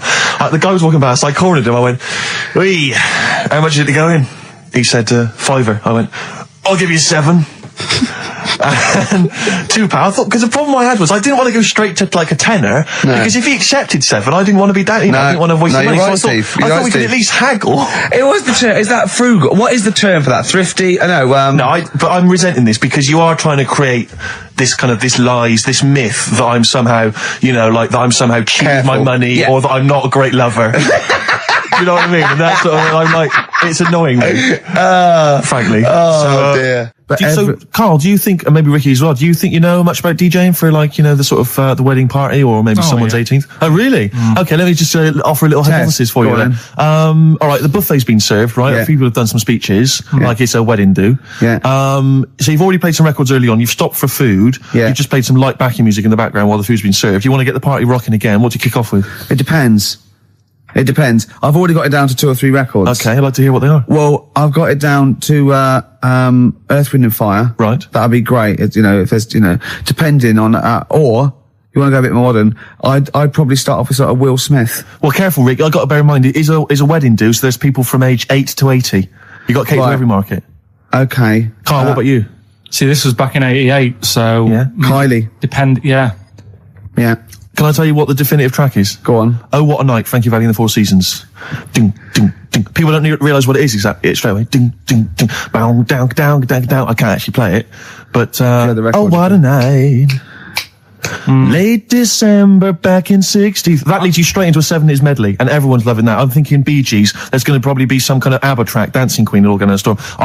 You're turning your noses up. I can tell you this, that we got bookings endlessly. People were going, "You're amazing." I don't know how you do it. I wouldn't have got up. I would have sat there. Well, you might be, because you're one of those grouchy, you're one of those moody teenagers. Oh, I'm not going to dance to this. I'll tell you, the old ladies would have been up. The people with a decent bit of musical taste would be up. No, the Ricky first Gervais person to get up is a fat lady in a dress with bad ankles, and a little kid who's got problems, and he's in a little DJ. See, the problem with you two is you're not catering to the market. You're trying to be all sort of bohemian and kind of off, teach people about music and stuff. There's no place for Kylie, not at a mobile disco. Far too avant-garde. All right, kick it in. Grease Megamix. Play a record. Come On Eileen. Have you got Come On Eileen? Play that. What are you going to play? Love Shack. Coldplay. Excellent. Yellow. Well, you never It's played the that. excellent single by Coldplay. It's Yellow. Oh, Yellow. That's Yellow by Coldplay.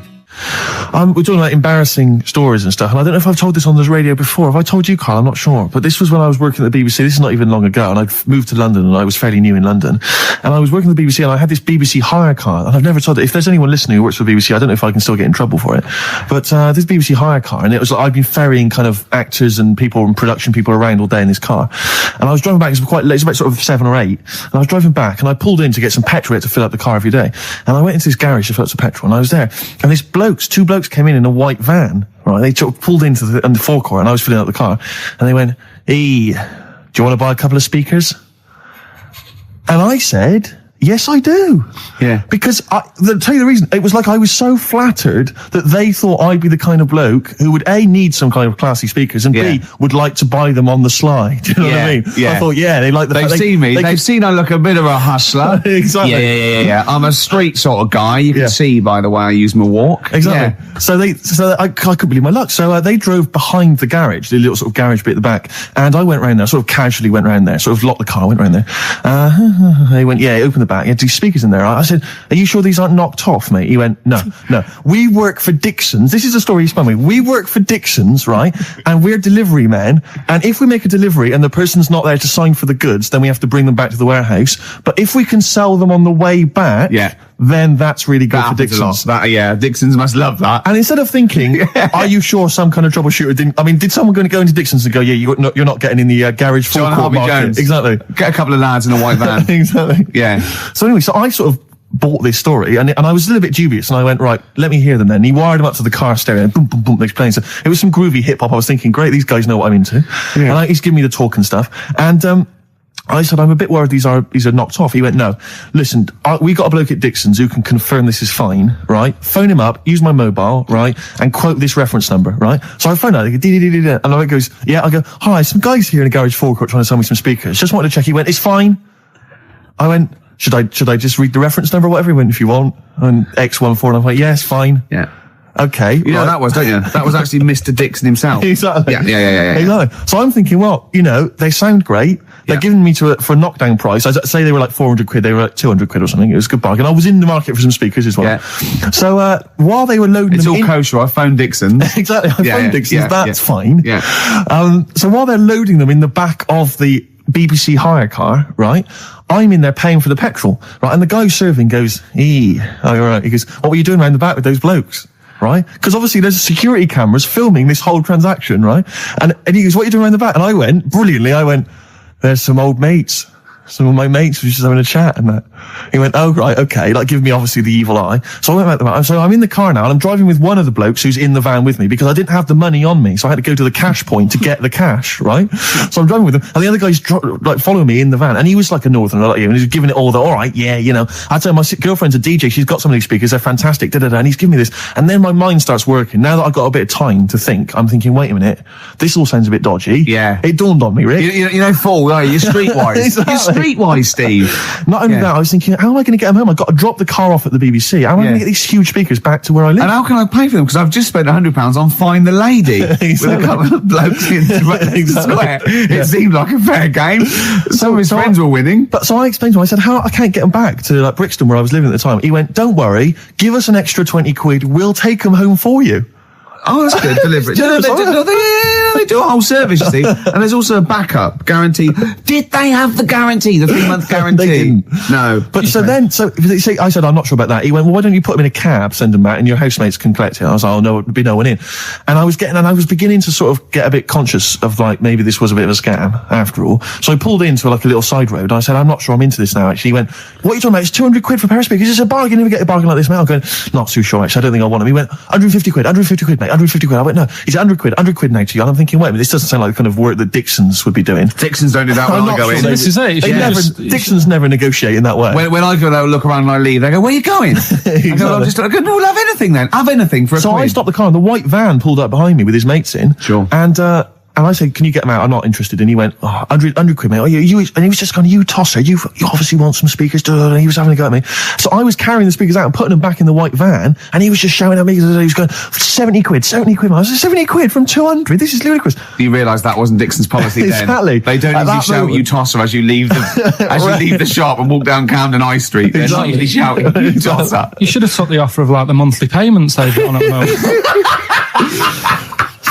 So I eventually put them in there and I sort of knocked the deal on the head and I got back in my car and they were in theirs and I just looked in the rearview mirror and they were punching the dashboard with aggression and venom like we let that deal slip through our fingers. And I've never been so terrified in my life. I just sat there and I was just thinking, oh my God, all I was thinking now is what if I go back to the BBC and they go, we've had a call from the police, the man at the garage, he saw you doing a dodgy deal. I love it. Well, what you do is you put the hire car in a drain in your front garden and then go in and out of the toilet just pouring bleach down or Ajax and then never know. Have you told? Can you talk about your grandparents? Well, my grandparents, of course. The thing about my grandparents, I have mentioned this before. Yeah. I don't. I Think love I this. think they've got about 3 teeth between them. It's unbelievable. My grandfather. They're all their own, though. He was in the RAF in the war, right? And for some reason, he had problems with his teeth, and they pulled them all out, and they really? replaced them with a false set of false teeth. But during the wartime, I don't know whether this was just like what it was like during the war or just the 40s, but he had a kind of wooden plate put in with like some kind of fake teeth attached. Oh, no. And he's never had that changed. So he's still got the wooden plate and about 3 teeth still hanging on it. Oh. It's just so he and my grandmother combined, they cannot eat anything that's kind of solid. So they will literally get up for Christmas dinner. They'll get up and they'll put the meat on like it's sort of 6 a.m, go back to bed for the day, get up and eat it about 9 o'clock at night. And the best compliment you can have if you've cooked dinner for my grandparents is, "Oh, this is lovely. You can suck it away." Yeah. Imagine that. Imagine Why having don't to they suck just it through a straw. liquidize it? Have a nice little They roast have done. smoothie. They have done in the past. Really, and a little apple crumble smoothie to If we follow. take them out to eat, like at a restaurant or something, we've got to phone ahead to make sure there's fish on the menu. Really? Because they can only have fish. But then the bones, you see, that's a problem for them. Well, you can take the bones out of fish, can't you, and sort of mash it up. Yeah, but the eyes are going Steve, as well. could I suggest the fish cake? It's already mashed. It's with the potato. It's in a crispy crumb, which doesn't hurt anyone, whether you got teeth or not. Rick, can I Go on. make a little... Yeah. I just want to make it... Because obviously not Yeah. everyone's as fortunate at Christmas, Rick, No, as us. we're What talking about about- the vegetarians? What are they eating? A nut cutlet. What the hell A is lovely little nut cutlet. Can't they have like tofu, but in the shape of a turkey? But I love the fact that so often, certainly your Linda McCartney veggie items, they always try to fool you into thinking it's the real thing. Some veggie sausages that they've injected with something so they'll taste like sausages. Yeah. I got to Is get it rid of it. true? We're talking about when his dad said that, and then you told me something that I find amazing. Oh, Your the thing is, it's Christmas. Obviously, I've got to go back to Bristol. I love seeing my family. Well, yeah, I do. But it means I see my grandparents, who are, brilliant people. I mean, lovely people, but mental. I mean, utterly mental. And they've taken now there must be sort of 80 a piece, and it is quite an old age, but they're fairly good health, relatively speaking, and they just spend their time in bed. I mean, that's all they do. That's their profession. They've retired to go to bed, and they spend all the time in bed. I tell you what, they're like that old guy. They're like all that old family in Charlie and the Chocolate Factory. Oh, yeah. Remember, none of them had got up for like 25 years. Yeah. And they But you said that they go to bed and they go to sleep, but then when they wake up, what they do is put an extra pillow so they're slightly more upright, and that's them in the day in bed. That's Right, so their that's active. daytime Yeah. thing. But they get up and cook and stuff. Well, what they do is they've got about 6 teeth between them. I mean, my grandmother needs false teeth, but refuses to go and have the old ones extracted and the false teeth fitted. So she's working with about 3 or 4 teeth. Oh.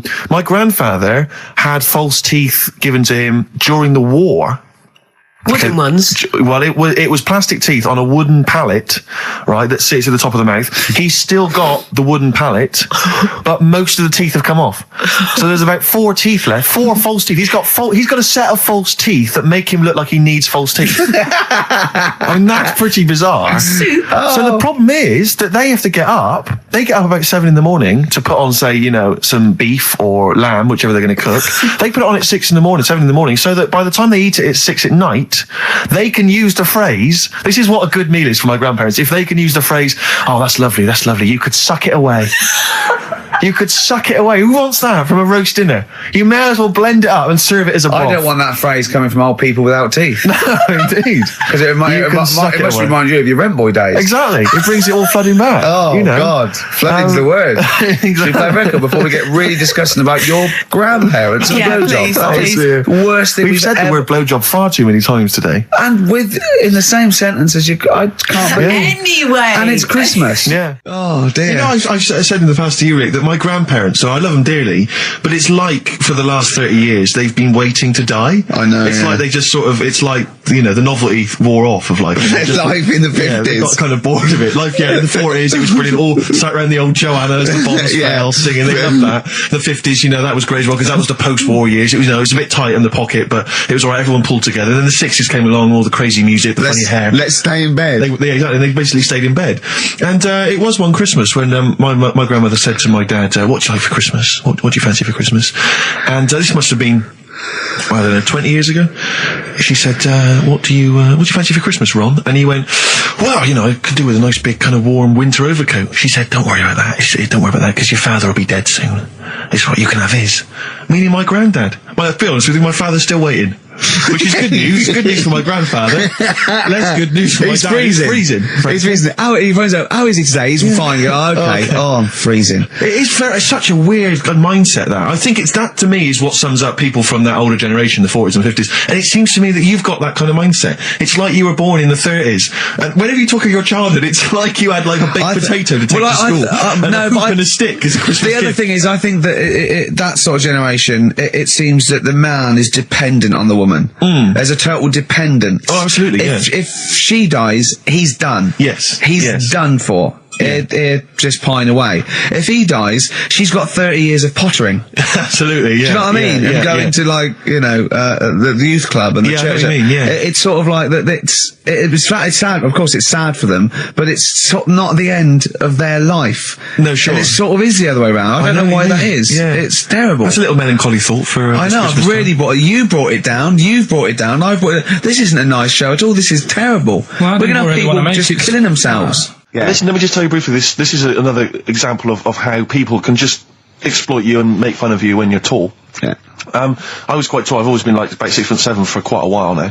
And when I was about 16, I went to a big New Year's celebration in Bristol, where I come from. And everyone kind of congregates in this big sort of part of town, and there's sort of people dancing around, like in Trafalgar Square.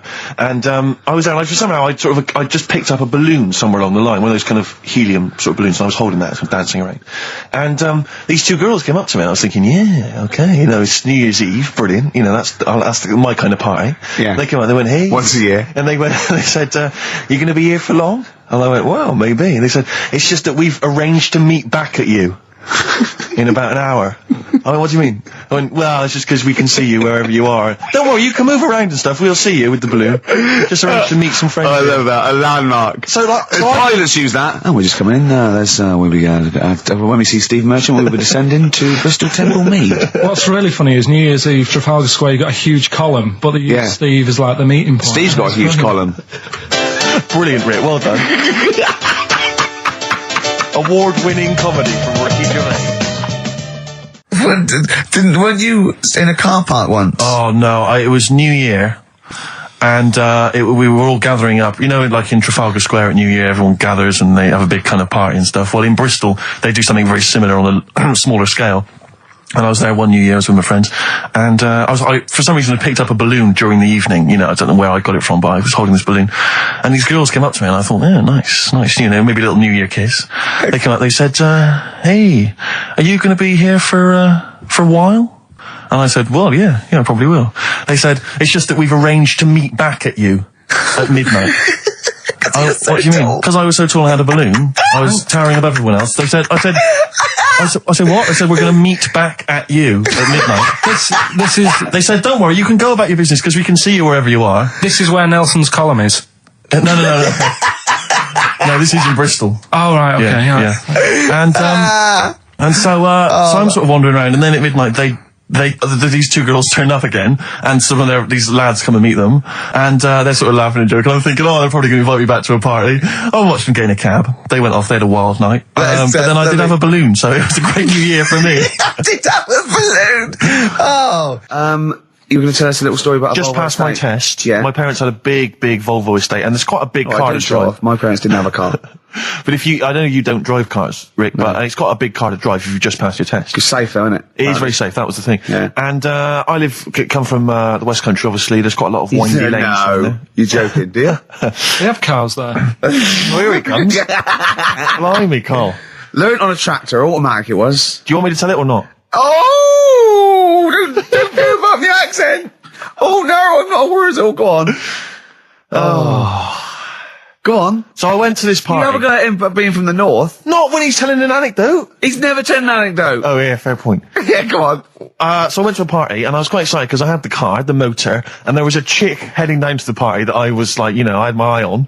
And I thought, now I've got a car, and going to the party, it's going to be amazing, right? And various friends had said, like, can we get a lift? I thought, yeah, groovy. Yeah, I'll pick up the chick as well, who's a friend of a friend. Yeah. So cruising down to the party in the motor, the Volvo estate, and there's nothing sexier than that. Slipping a little bit of have Billy Joel on the stereo or whatever. Something classic. Exactly. And maybe it was Billy Ocean. I think maybe I was quite a Billy. Maybe it was Get Out of My Dreams, Get Into My Car. Ideally. Yeah. So I get to the party, and inevitably it was one of those house parties where the chick that I had my eye on, she kind of was chatting to other guys, and she wasn't really paying attention to me, and I was sort of... Trying hard to get, was she again? Same old story. Oh, they make me They laugh. know how to tease, don't they, the ladies? Laugh. Who are they kidding? So I'd follow her like a dog, from room to room. Yeah. And watch her Quite while... literally, sometimes he was barking. Yeah. And while, just watch her while she talked to other blokes. And then, obviously because I was driving, I wasn't drinking, so I was not really enjoying myself. And then somebody said, should we go and pick up Vera? And I thought, right, okay. And they went, Steve's got a car, let's all leap in there, we'll go pick up Vera. And this girl was like up for it as well, so I thought, brilliant, I'll be back in the car with her, away from all these lads. Yeah. One guy she had her eye on, he came as well, I was a little bit annoyed. Yeah. But anyway, he was in the car, so I'm driving down these country lanes, just driving along, and they're directing me, they're saying, go left here, go right. And then suddenly we stop, and one of them goes, just drive into that field, this pitch black field, right? And I'm sort of, well, it is my parents' car. Just drive in the field, Steve. I'm thinking, well, I don't want to, not seem like I'm a hard, cool, crazy kind of guy, because the chick's in the car. So drove the car into the field. They all leapt out, started running off into the darkness, shouting, Vera, Vera, Vera, where are you? So I'm just sort of sat there in the car waiting. Wasn't Vera Lynn, was it? Because she likes to hide in fields. Bizarrely, it wasn't. Right. It was just, I was just left in the car on my own with Billy Ocean, and suddenly, at the darkness, they come back holding a Vietnamese pot-bellied pig that they had stole from a nearby farm, and they knew that the pig was called Vera because someone knew the farmer or something. Anyway, so they got this pig. So now they're going, I'll put the pig in the back of the car. We'll take it back to the party. It'll be hilarious. I'm thinking, well, I'm not sure I want a pig and all its piggy crap in the car, right, crammed in there. But they say yes. So obviously, I'm thinking again, I don't want to look like I'm a nerd. I'm terrified of that, Rick, ever happened. Yeah. So, So you go, hey, bring the pig into the car. Exactly. I'm no nerd. Exactly. Yeah, go on. So now we drive off again. I got this pig kind of screeching in the back of the car. And, they say, stop again. Let's do some cow tipping. And they do that old thing, about the fact because cows sleep standing up, don't they? So you can push a cow over and stuff. Yeah. So they're having a wild time, hilarious. So this time, now we get to a sort of dead end in the road. And, they say, well, turn around, let's go back to the party. And I'm thinking, fine. Try and do a 3-point turn in this very narrow country lane, right? Get the Volvo estate wedged horizontally across the road. Can't get it out, just can't seem to sort it out. I don't know what, I'm panicking because there's a pig in the car, right? And, local disgruntled farmers, right? People drunk, partying, probably off their head on some kind of weed. Rick. Was it loads of blokes with pitchforks and flaming torches Exactly. going, burn him. He's playing with our pig. Exactly that. And so that, I was so terrified that all I could think was they're gonna have to send a helicopter to lower a magnet onto the top of the car to lift the car up and put it the right way around. You used to read a lot of comics, didn't you? Yeah. So, do you know what I started doing? What? Crying. Did you really? Yeah. Why? So started crying, just very slightly, started getting upset.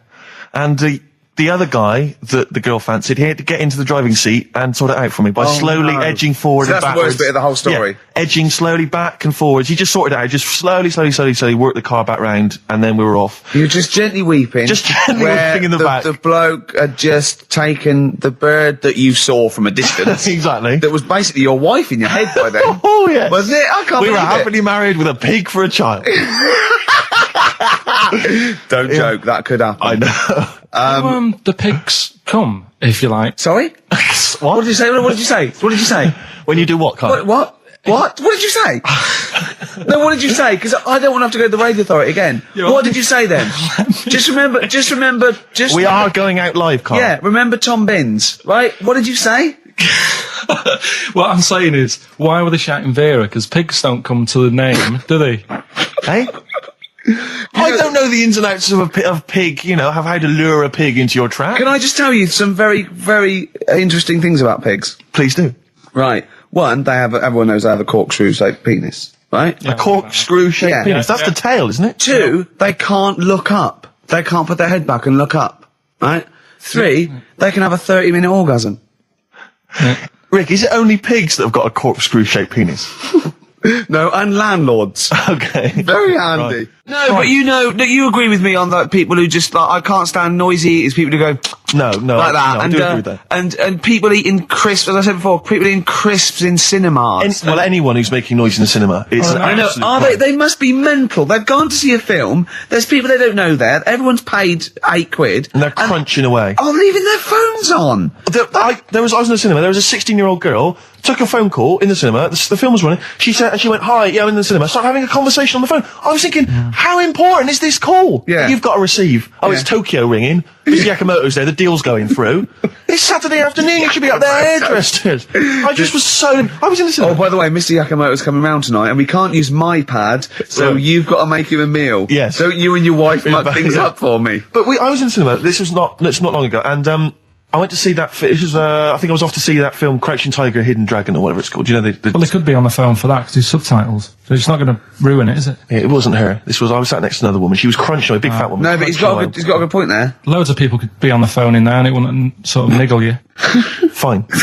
Well, at least we've cleared that. Imagine if that was true. Because, well, it's like when you go on the tube and read a paper. There's loads of noise, but you can still concentrate, can't you? He's got you. Do you know what I That's mean? such a great point, isn't it? Right, yeah, because it's so easy to lose yourself in that magic realism world, you know, with all the sound effects and music and surging, exciting noise, and there's a woman clattering on going, "Yeah, well, I'll probably meet you later, Stange. Should we get some Diamond White in and around by the park?" Yeah. Switch off. I do it. Yeah, but we know what you're like. Yeah, you can switch off, Carl. It's like you can turn your ears off. That's the skill you It's have. not the ears, it's the behind the ears. Yeah. It's the process that between the ears and the brain that you can switch off, so we can still hear all these things like a cat. But I was in the room, there was this woman sat next to me, she was a big fat one, she was crunching on some popcorn. Again, that's a crime. Why they're selling popcorn in cinemas? I don't understand why She the needs to noisiest... eat regularly, she's Why fat. the noisiest food in a cinema? Yeah. I don't understand why that's come about. Yeah. Really makes me angry. Yeah. Exactly right. This- Smoothies. We want smoothies without straws. Exactly. The trailer for that film AI, Artificial Intelligence, came on. Remember that? And the tagline was, "David is 11 years old. He weighs 60 pounds. He's 4'6" tall. He has brown hair. His love is real, but he is not." Oh, yeah. And she just went, "How old was he again?" To her boyfriend. Right? Just ruined everything. War film trailer comes on for some Pearl Harbor or something. She goes, "Yeah, I don't fancy that. Just announcing this, don't fancy that. Too many war films." So then the trailer, then the opening credit comes on for Crouching Tiger. Before that, you know that thing that comes up that says it's signed by the BBFC and it has the kind of certificate and everying, and that certificate to say what age you have to be to see it. That came up, and it said Crouching Tiger, Hidden Dragon in brackets subtitles. She went, "It's not subtitled, is it?" I thought this was the most famous foreign film for years. It won Oscars. It was a huge film. Everyone knew it was foreign. She goes, it went, and so the credits begin. It says Crouching Tiger, Hidden Dragon. She went, "Stupid name for a film." What? She just She wanted paid it. to see it. She was with her boyfriend. So then it starts, right? And obviously it's in Japanese or Mandarin or something. She's like, yeah, and they're all talking in Japanese. Japanese or Mandarin. Whatever it is. So they're speaking in this, Japanese language, Oriental language. And she's going, "Don't they sound stupid? Hot ching chong chong chong chong chong. Don't they sound stupid?" She's going, and then the subtitles come up, and it's quite a weird kind of strange language they're talking. And she was going, "Can't make the subtitles out either. It's both gobbledygook." Just wittering on every step of the film. I totally agree with you, but what I like in your telling of it, I know you start getting quite I was emotional. genuinely livid. But she went Mandarin or Japanese, some Oriental language. And Well, I don't know what else. It's a strange language. It's a strange language. Well, anyway, Oh dear. so then I moved. I climbed over several seats, made a big huff of, make a big show of moving. Yeah. Sat next to a guy on the phone, just chatting on the phone. Oh, I'd have gone mental at that. I was lit. So now I hate that film. I didn't enjoy it. I don't like seeing it. I don't want to even think of it. It's subtitles, isn't it? Well, rubbish. That's why I get videos.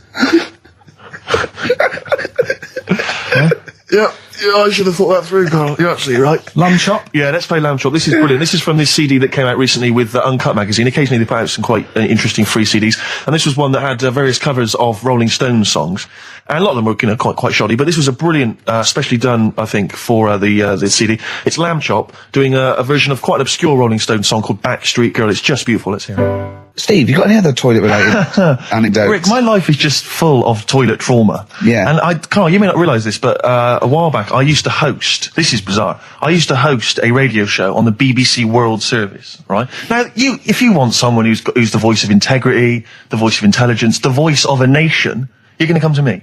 That's obvious.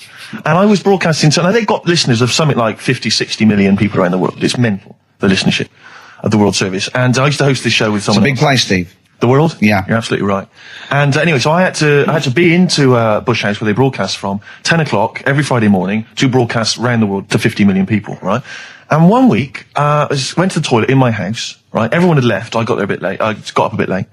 Already against me. The clock was already against me. Had to be there at 10 o'clock, broadcast around the world. And we got 2 toilets in our house, downstairs one, right? And the door had already been a bit dodgy. It was one of those doors where you had to give it a bit of a kick as you went in. It was getting a bit tight. I don't know what the wood was expanding or something. You know, I'm in there.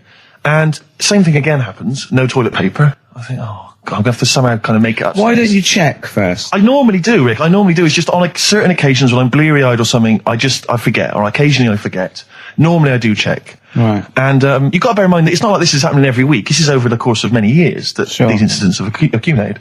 So You've condensed them. For the purposes of this anecdote. Sure. Yeah. Yes. And great. You're just brilliant to keeping the pace up of an anecdote there, Rick. You've just drawn in. I don't know where I am now. Anyway, I know where I am. I'm trapped in a toilet with no toilet paper. Yeah. That's where I am. And I'm thinking maybe I peel off some of the wallpaper, you know, things like that. But there's nothing I can do. I got to go upstairs. Well, exactly. But I'm going to have to go upstairs and find toilet paper. Was there any? There wasn't. There wasn't. Oh. I'm going to have to go upstairs and maybe find a notepad or something like that. Oh. And so I try the door. Right, the door's wedged. I'm pulling on the door, and I can't get the door open. It's just like it won't come open, and it's already. And I knew it was going to come to this at some point. Like this is like the clock's ticking. I'm trying to pull the door open, trousers around my ankles again, and I'm thinking, well, what I could do is I could open the window, I suppose, and like try and climb out, but not really because I got the trousers around the ankles. And that's or if it was raining, just stick your ass out. 2 birds with one stone. Sadly, it was a beautiful day, Rich. I call it the World Bee Day. And so what I'm thinking is, well, I got my mobile phone in there, luckily, because it's in my pocket. I'm thinking, well, maybe I can phone, I would seriously... Kleenex. Maybe I'll phone the fire brigade. At this point, I mean, just dried.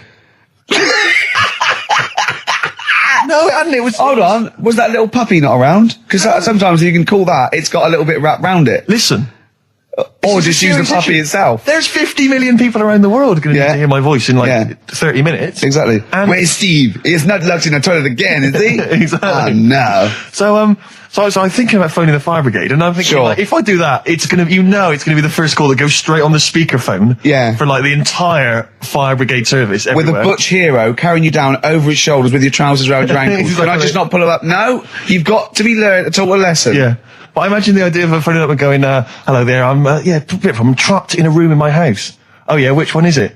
Oh, I don't need to know. It's quite small. Is it? Yeah. It's not the toilet, is it? Because we don't want to come and rescue someone who's trapped in the toilet. Which service do you require? Paper?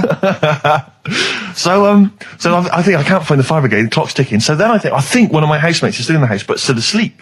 So I phone the house number. Right, phone rings and rings and rings for ages. And eventually he answers the phone, right? Gets out of bed, answers the phone, yeah. Hi, it's Steve. All right, what's wrong? What are you doing? What are you doing? All right, yeah. I didn't wait. I know. What are you doing? Just in the toilet. Just downstairs in the toilet. Oh, yeah, what are you doing? Well, I've finished what I'm... Have you got any toilet paper? Any bog roll? Yeah. So he had to, kind of scrape together a few bits of paper, you know, and sort of tinfoil or whatever he could find in the house. A cactus. Oh, no. Pass it underneath the door. Right, and then I said, "Can you move away from the door because I don't want you to hear me as I'm, you know, wiping the." And so he didn't say that. Yeah, well, I didn't want him to. You know, that's embarrassing. Sorry, that's embarrassing. What were you wiping it with? Not tumbleweed. What do you mean? What noise? I know what you mean. Yeah, no, exactly. Right. So then I say, right, can you smash... Why was he hovering? Why didn't he want to walk away? Will you keep your... What was it? Outside with a glass to his ear? Yeah. Thankfully, there was a window in the door, but it was frosted glass. You could just see my semi-naked body moving around. And so eventually I said to him, look, listen, I'm going to need you to sort of kick the door in. He said, well, I don't want to kick the door in because you're going to have to pay for it, aren't we? I go, yeah, but I got to go to the World Service. Well, yeah. And he was a lovely man. He's the weakest man you've ever come across. It's like if there's one person you don't want to have to throw their body weight against the door, it was him. He's like he'll snap before the door will. So he's smashing against This the door. sounds like a fetish to me, then. He went in there and there you were naked with lots of toilet paper. And you go, oh, you've broken the door down and there I am naked. Again. Oh, you've rumbled me, Rick. I wish I'd not told that embarrassing story on the radio. Like it wasn't embarrassing enough, you've just got to make it slightly more seedy. Oh, so did he get it down? He did it, yeah, and I got to the World Service with like minutes to spare. Oh. And interestingly, I told that story to 50 million people around the world. You're joking. Yeah. Did they understand? I think so. I mean, is that a bit of a problem when you're on the World Service, like thinking of things that everyone can understand? Yes. Because you can't. It's a bit just like talk when about- talking to you. Yeah, exactly, Carl. I think you're on thin ice there, worrying about people understanding what you're saying. No, but you can't talk about stuff that's on the telly and that, because some people say, well, we haven't even got a telly here. Oh, yeah, you're listening to XFM 104.9. Yeah. So let's carry on. Let's continue. Well, absolutely. Well, obviously, Carl was out with me last night, and he saw that I'm, he knows I'm a ladies' man, and that was obvious. Carl, you could see the vibe around me, couldn't you? When the chicks were talking to me, and just remembered recently, actually, I was on a train coming back from hometown Bristol, and I was on the train, and this girl walks on, good-looking girl. I thought, hey, up, a largely empty carriage. I'm thinking, my luck's in, because I take every opportunity, Carl. That's the thing about me, I don't choose. She was a good-looking girl. She sat down. I thought she sat down right near me. I thought, brilliant.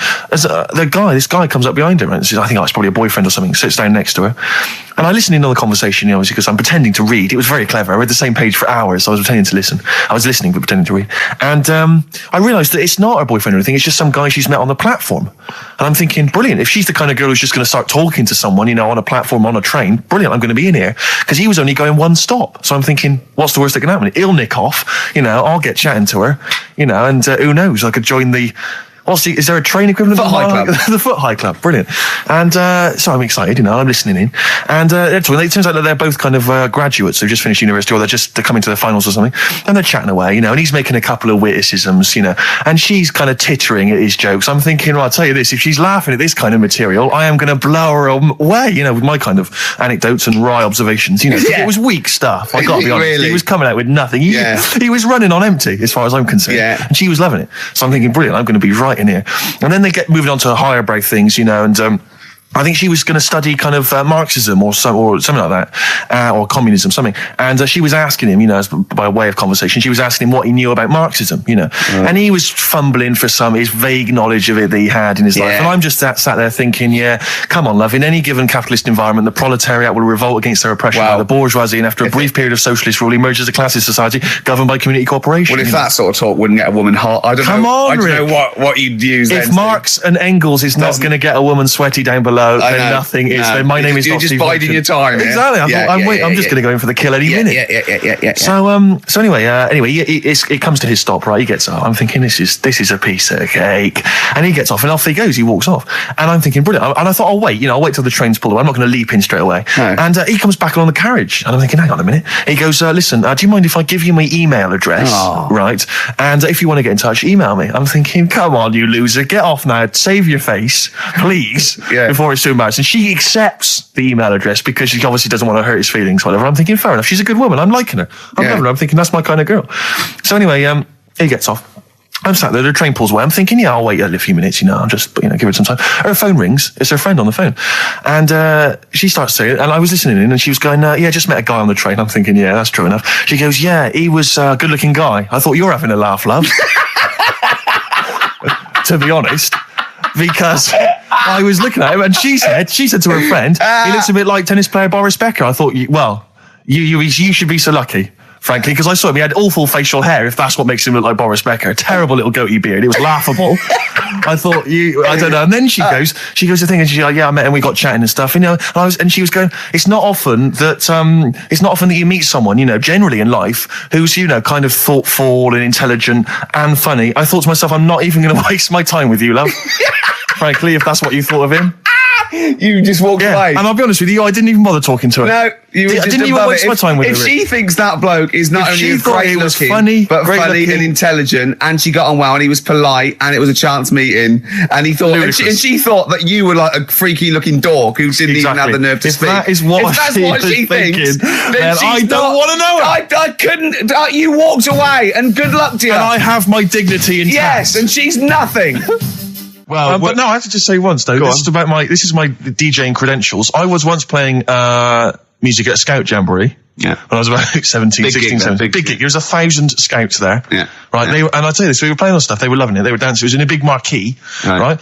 I slapped on Smells Like Teen Spirit. Yeah. Right. They went mad. They went mad for it. They were moshing. They were climbing up the poles. The organisers were going, switch that off. Right. They're going crazy. And I was there going, no, that's what they like. I'm going to do it. And it was like Footloose. It was unbelievable. It was just like Footloose. Then I came in with Rage Against the Machine, Killing in the Name of. The place went wild. Yeah. And they were trying to get me off the decks. It was like Bill Grundy interviewing the Sex Pistols. impossible. And then when the head of the army had you killed, Exactly. right, there was some sort of mafia thing, and it was all hushed up. The scouts went there one night with all candles, and they stood by a grave, and that was the end of the film. It was a film, I assume. No, this genuinely happened. I assume this didn't really happen. Yes, it did. I swear to God, I was playing Smells Like Teen Spirit, and it went wild, and the organisers were going, switch that off. They're going crazy, and I was going, no, it's what they want. Can I say something? It was brilliant. That to me, I've known you for about 4 years, and I've heard all things. That must be the highlight of your life. Unbelievably so, yeah. You've never had anything that good or exciting since, have you? One day I hope to sleep with a lady, and hopefully it'll slide into second place. Oh look, you're actually a little bit stressed there, aren't you? Because you had to drink last night, didn't you? I had a couple of drinks. Yeah. I was down at Steve's night. He was doing a bit of DJ. Yeah. Went down a store. And that's why you're all grumpy. What? Do you hear what he just said? What? I was DJing last night, obviously that XFM evening. Yeah. Hour and a half. My friend and I split the time on the decks. Yeah. What was the word you just used? He went down a storm. We went down a storm. Right, 3 girls, I was walking to the toilets during my set. 3 girls went, you are a genius. Right? What's his name? Dane Bowers? Why? Zane Lowe? Because you played records in a certain order. Yes. No, sorry, Rick, if you can't deal with that. Sorry if you're a little bit jealous, because this time you can't share the award. All right? Dear. But it was my credit this You time. can tell he hasn't been a DJ. Because it's not just about... It's not just about that. the songs you play, it's the way you play them. Oh, the way you play them, whether it's 33 or 45, very important. Yeah, leave your hand on them as they're trying to go round. But so 3 girls there, charmed by me, they loved it. Yeah. Zane Lowe, XFM DJ and MTV presenter, probably one of the coolest blokes alive. He came up, gave us massive respect. He said, I'm loving your set. He actually used those words, right? There were people coming up, they couldn't believe their luck. It was roaring. We'd stick on a track, people would cheer as it came on, right? My particular favourite, Carl, I think you'll agree, my particular triumvirate, LL Cool J, Mama Said Knock You Out, leading straight into House of Pain, Jump Around, then straight into that current Elvis track that's been re-released, remixed by Junkie XL. I played the original, which I'd already played on XFM before. I'm already there, cutting edge. Yeah. Right? 3 old tracks, you mean? 3 old tracks. In a row? Yep. And I think the words that would best sum it up are, I kicked ass. Great. Rick. All right? Well, I'm going to be kicking some ass today. Hey, talking of DJing. Go on. You know, I did that storming set the other night for XFM. Yeah, sure, yeah. Go on. This was down at a little club, in case you weren't aware of it. Yeah. Anyway, I went to the Sony's the other night. Yeah. Karl Pilkington sidles up to me, slips me an envelope. Go on. 200 big ones in there. Did you get paid cash for that? Yeah. £200. Taxman won't know about that. Cash in hand. No, the tax won't know, because, I mean, obviously no one who ever works in tax is listening to local radio. Oh. Yeah. Well, so... No, the taxman will know about it. Yeah. Because I'll declare it. I would. Put it, it's going straight down. I'll do it when I get home. Do it when I get in later on. And don't write off rubbish that you buy anyway, like, you know.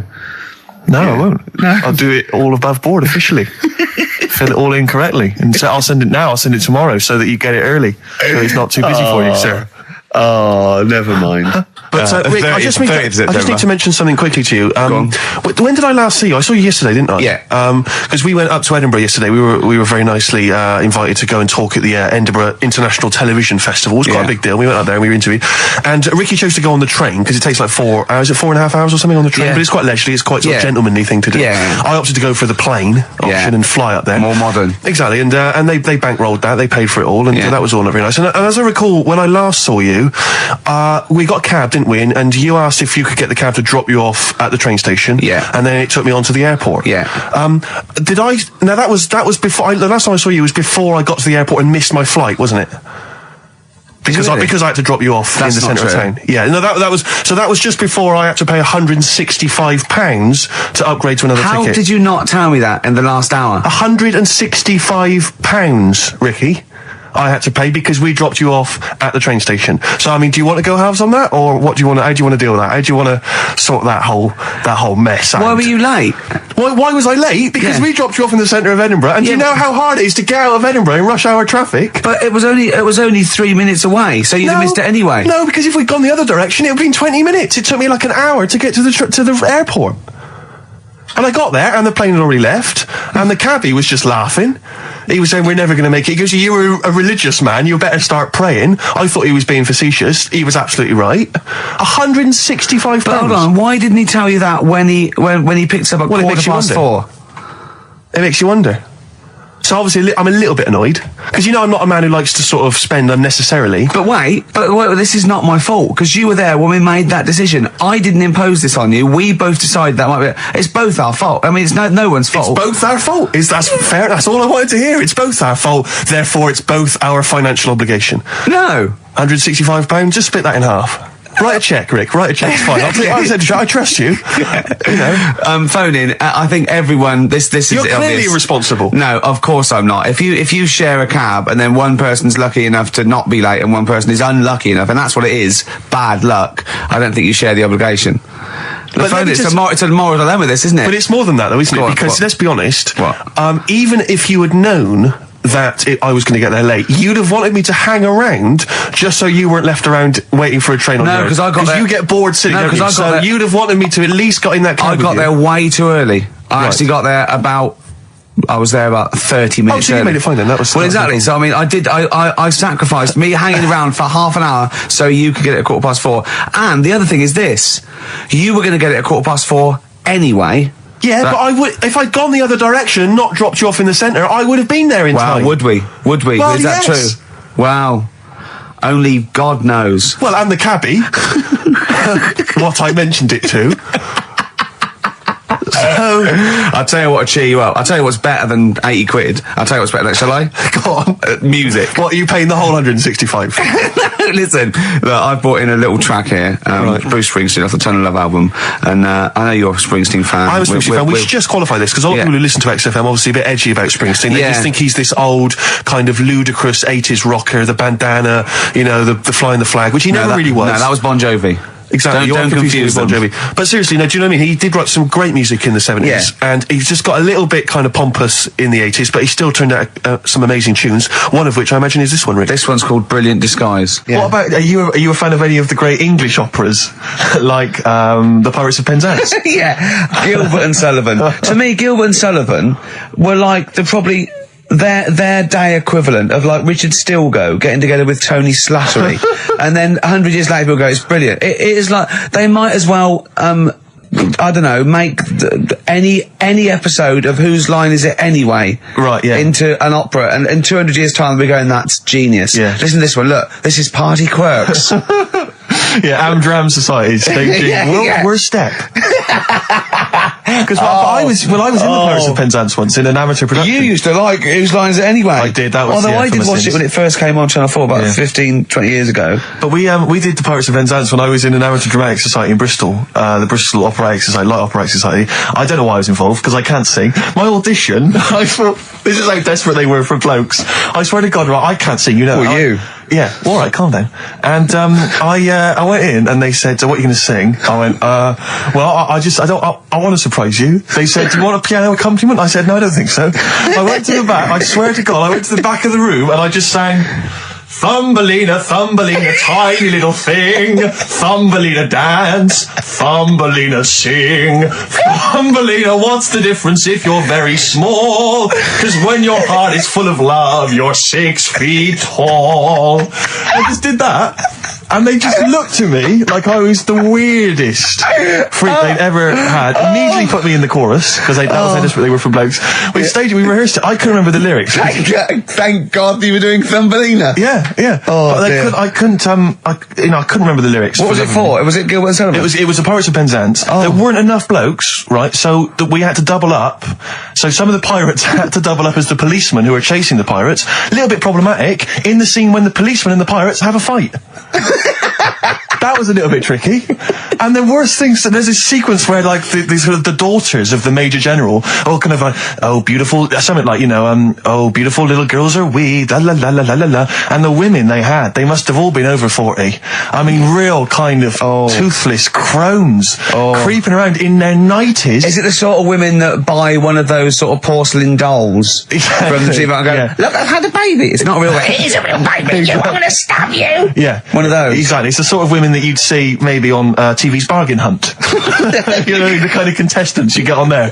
Those are women who sort of, they're in Amdram and they think they've clung on to their looks, but they have never made it in the guy who was playing there's a guy who's supposed to be an 18-year-old prince, an 18-year-old pirate, the Pirate King. He must have been 40 years a day. He also directed the show, though, so he got to prance around in these thigh-high boots. Ludicrous. It was so embarrassing. It was shameful, really. I'd love to go to Amdram. Amdram is a whole other world. It's such an incredible place. Because there's so much backbiting and envy and... Really? Oh, it's incredible. I mean, it's worse than the real world of theatre and TV. It's unbelievable. Because the same old people get to do it every year because they can hold a note. Can we go along? You would absolutely adore it, Gervais. It is film it, a secret camera. Oh. Did I ever tell you about the time that my father, when I was younger, we went on holiday, my dad he bought a little boat. Little sort of wooden boat, make a 3-seater, and he and a friend of his went out with me in the boat. I was maybe 12 or 13. Went out and we sort of went, I think we were we had the little motor, outboard motor, chugging out. We just thought, we thought this was real seafaring stuff. Brilliant. We'd lost sight of the beach because we'd gone round a corner of like a mountain, or like a, what do you call it, like a cliff. And so we just round the corner, and there was this boy, just floating in the water. Not a boy, but you know, like a boy. And, very tricky to explain that on the radio. It's the same word, isn't it? Boy, a boy, and a boy. Yeah. And so we float past that and we're just chugging along. The motor conks out. Oh, I can't believe it. We have to row back in. So they're rowing away. I'm just sat there.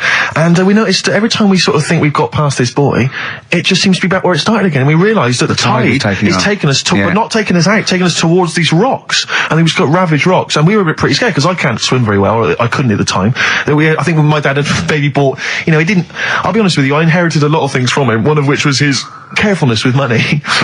just the one life jacket.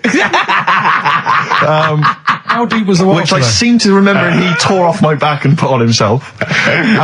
So the water's pretty down. I'm not saying we would have necessarily died, but it was pretty scary because the boat, we were going to crash into these rocks and stuff. It was getting pretty unnerving. And so they're sort of rowing like mad, we're just not making any progress. And we're beginning to think that this might be the end. And this boat, this kind of ferry boat, comes chugging by doing tours. Ching, ching, ching, ching, ching. And it comes by and my dad goes, oh, wow. We were going, brilliant, they can help us. They'll throw us a rope, they'll tow us back in. He was going, you've got to be careful though, hang on, because according to the laws of the sea, if he rescues us, Steve, he can claim my boat. The laws of the sea mean he can claim my boat as salvage. I love the idea of that's like a reward. Doing that. But what I like is, his 12-year-old son might die, he's thinking about the boat. I know, but also, the other thing, of course, is that I like the idea of this ferry master going, Yeah. The boat be mine now, or take your son. Yeah. let me think about it. I need a new bed. That'll be just right. King size. Oh dear, that's lovely. I have to say, this is such a terrible confession. When I was doing a school play once, when I was about that age, 15, right, there was a girl who was in the cast with me, right, and she sort of, she was giving me the eye. I was thinking, well, I kind of thought she was, right? And it was class. But there was another guy. There was another guy there as well. I was sort of competing for her affections. Oh no! And he was quite witty guy. His name was Scott Hansen. He had long blonde hair. Exactly. Yeah. And I thought, well, the way to impress her, because I was 15 or whatever, I thought I was pretty smart. I sat in one of the adjoining dressing rooms, reading a copy of the philosophical book Zen and the Art of Motorcycle Maintenance, which I didn't understand, but I sat there reading it in the hope that she would walk in and think, my God, you're reading Zen and the Art of Motorcycle Maintenance. You don't go with the crowd. You don't want to come next door when we're talking about nonsense and people are flirting. We're talking about the bangles and curly whirlies. You're in here saying, look, just if you want to come and talk to me, you're welcome, but I'm not. I'm a thinker. I bet you thought you were Kwai Chang Kane, didn't you? I thought it was like she'd think, Jesus Christ, I've never met anyone like him. That is genius. And I remember the one time she accidentally walked in, she went, oh, sorry, wrong room, and left again. And that was it. Sorry, at 15, so this is about the time you took to wearing a bow tie to impress slightly people. younger wearing a bow tie. I love that. No, I used to watch a lot of Harold Lloyd films. And he always seemed to do very well. I love it. I love the idea of at 15 you going, well, it's time I went to wooing. Right, on with the bow tie. Where's the Zen? Where's the pipe and my boater? It's a time I got me a bow. Yeah. I love that. But songs are great as well. And the other thing you do, sort of when you're about 15 15, 16, he start writing songs about, like, the world's trying to take a piece of me. Hey, you think I'm going down? I'm coming back. I'm against the ropes. They try to drag me down. It's like you want to be Cool Hand Luke. Yeah. They put me in this emotional prison. The man's on my back. Who? They try and take a piece of me. Who do? Well, You're 14. Parents and that, don't they? You're really comprehensive. The teachers. Yeah. I absolutely love it. I still remember a poem. I'll not say his name. We're about 14, 15, and we had to write a poem, and obviously everyone's was pretty rubbish, but we mercilessly took the piss out of this bloke because I still remember the poem, and how he did it is he went through a dictionary and found things with that, and this is a poem, right? Okay, remember? I've remembered this for 25 years, right? The reason why I had to die. Did I bleed the blood of greed? What was my destiny? And when we hear this, we were laughing. I mean, for a year, we would go, what was my destiny? It was just great. I hear it again, I enjoyed the reason why I had to die. Did I bleed the blood of greed? What was my destiny? That's almost as catchy as Monkey News. Oh, God! Oh! I've got some monkey news for you. Let's play a record and come back, and I've got some great monkey news for you, Carl.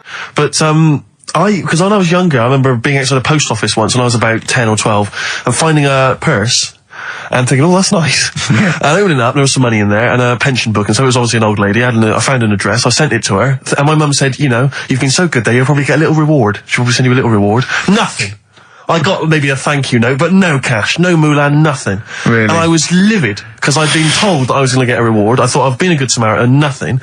So, many moons later, when I was at university, I learnt from that, and this is the most bizarre thing. This explains a lot, doesn't it, Carl? This is like the Mary Celeste. I went to a cash point to I thought, I can't get my card in here. And I realised there was already somebody's card in the machine. They put the code in, but then they just disappeared. They'd been kidnapped or something. So it was just there, waiting, sitting. It said, what do you want to do? And it gave you a number of options.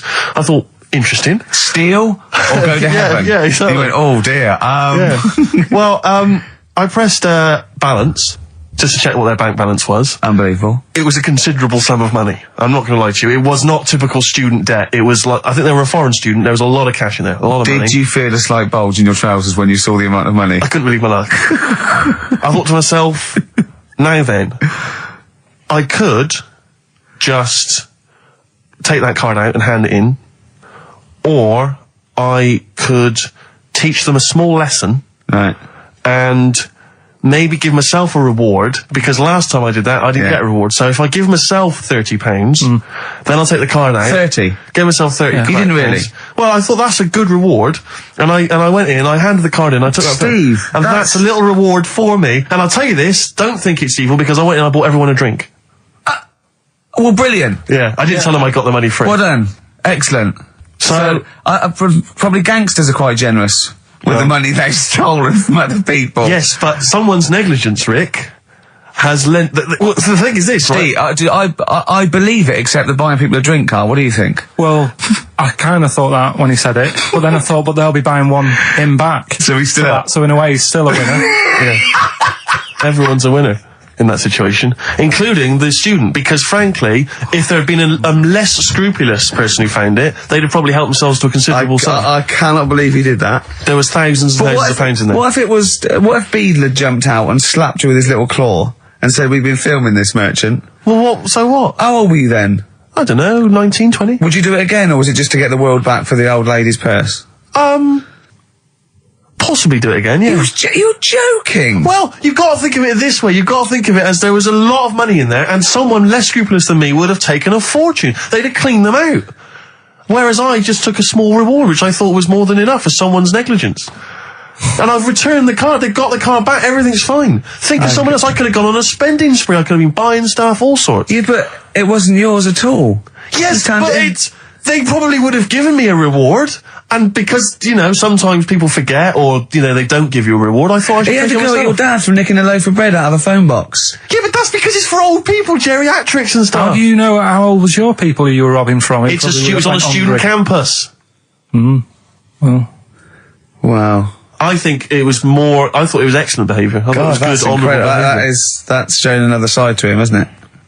What would you have done, Carl, in that situation? And tell the truth. I might have helped myself a little bit. There you are. I don't know what this is helping No, yourself a bit. Like you say, just sort of, send them back and sort of say, If you find a £1 coin in the street and you can be bothered to bend over for it, then have it. But someone's cash point card or personal belongings... I'd let them know, though. Did you send it to them and say, I've service charge included. I've took that out already. No, I handed it in to the... Let them know? What do you mean you'd let them know? I'd say, you're lucky here. Right, I just took, I'd probably say 20, actually. Okay. Because that's just like one note. Sorry, right, okay. You are winding me up. No, I'm not. I mean, not for once. I mean, I know what Steve's like. He is tight, right? He is. And you know that, don't you, Steve? Financially, you mean? Well, no, I mean, just the way you are. You're very sort of, you're not wasteful with your money. I'm careful. No, I'm not wasteful. Absolutely right. No, but to the extreme. Not towards the extreme. Not towards the extreme. No. Look after the pennies. The pounds will take care of themselves.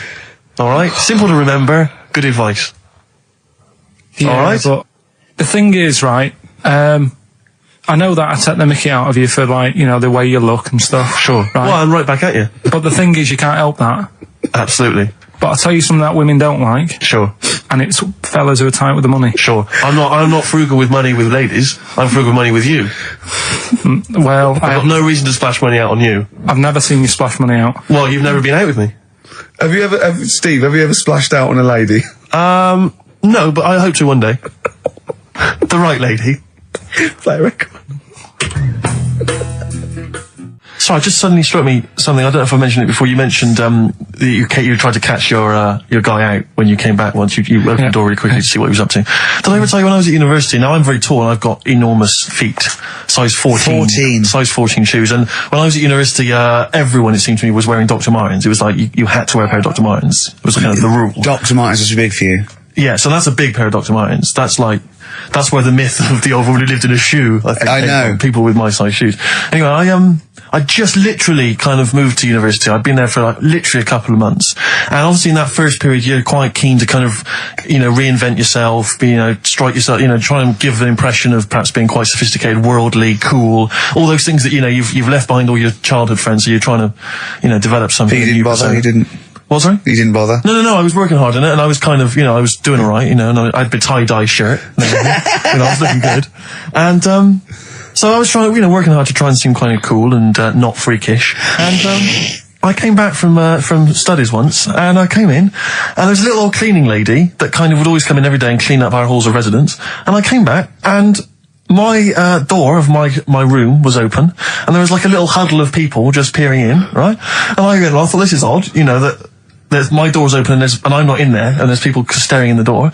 And I looked in, and the little cleaning lady had my Dr. Martens on and was clomping around, making them all laugh, doing an impression of me. That's amazing. Imagine that. Imagine the psychological scars that has. I don't know that she's more popular than you. Yeah, exactly. And they go, come on, Maud, let's go to the JCR. Exactly. And they carry her down. They go, drink. And she goes to, Steve, you better have that spotless by the time I come back. You go, all right, I will. All right. But what I like is the fact that I'm sure that's not part of the cleaner's code. The cleaner's code is you don't have the keys to everyone's room so you can go through their belongings and play practical jokes. I mean, surely it's a kind of, there's a trust. And she must have looked like a wall bracket with I went bowling with him once the first time, and we went bowling at this place. Where was it? I mean, Finsbury Park. And I'd never been before. And he goes, you got to wear special shoes. I went, all right. He went, so. He goes, have you got size 14? And she went, yeah, I've got one pair. And she put them on the table, and they look like crusty. Honestly, honestly, it looked like. It was. I just started laughing because they're so long and thin anyway, and they're multicoloured, aren't they? They're two colours, and it looked like Krusty the Clown's feet. And then this teacher went, all right, 14. That is big, isn't it? It's a huge size shoe. You're right. Yeah, and it was just the one cleaner in them. Just the one, sadly. She did have loads of kids eventually and brought them up in there.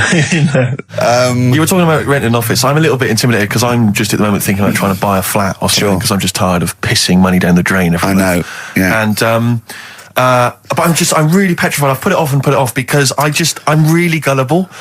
When I'm confronted with anyone in a suit who sort of knows what they're talking about, they can sell me anything. I'm intimidated. It's like, you know, you're supposed to go in there and you're supposed to sort of act like you're the guy with the money. This is what I want. This is what no.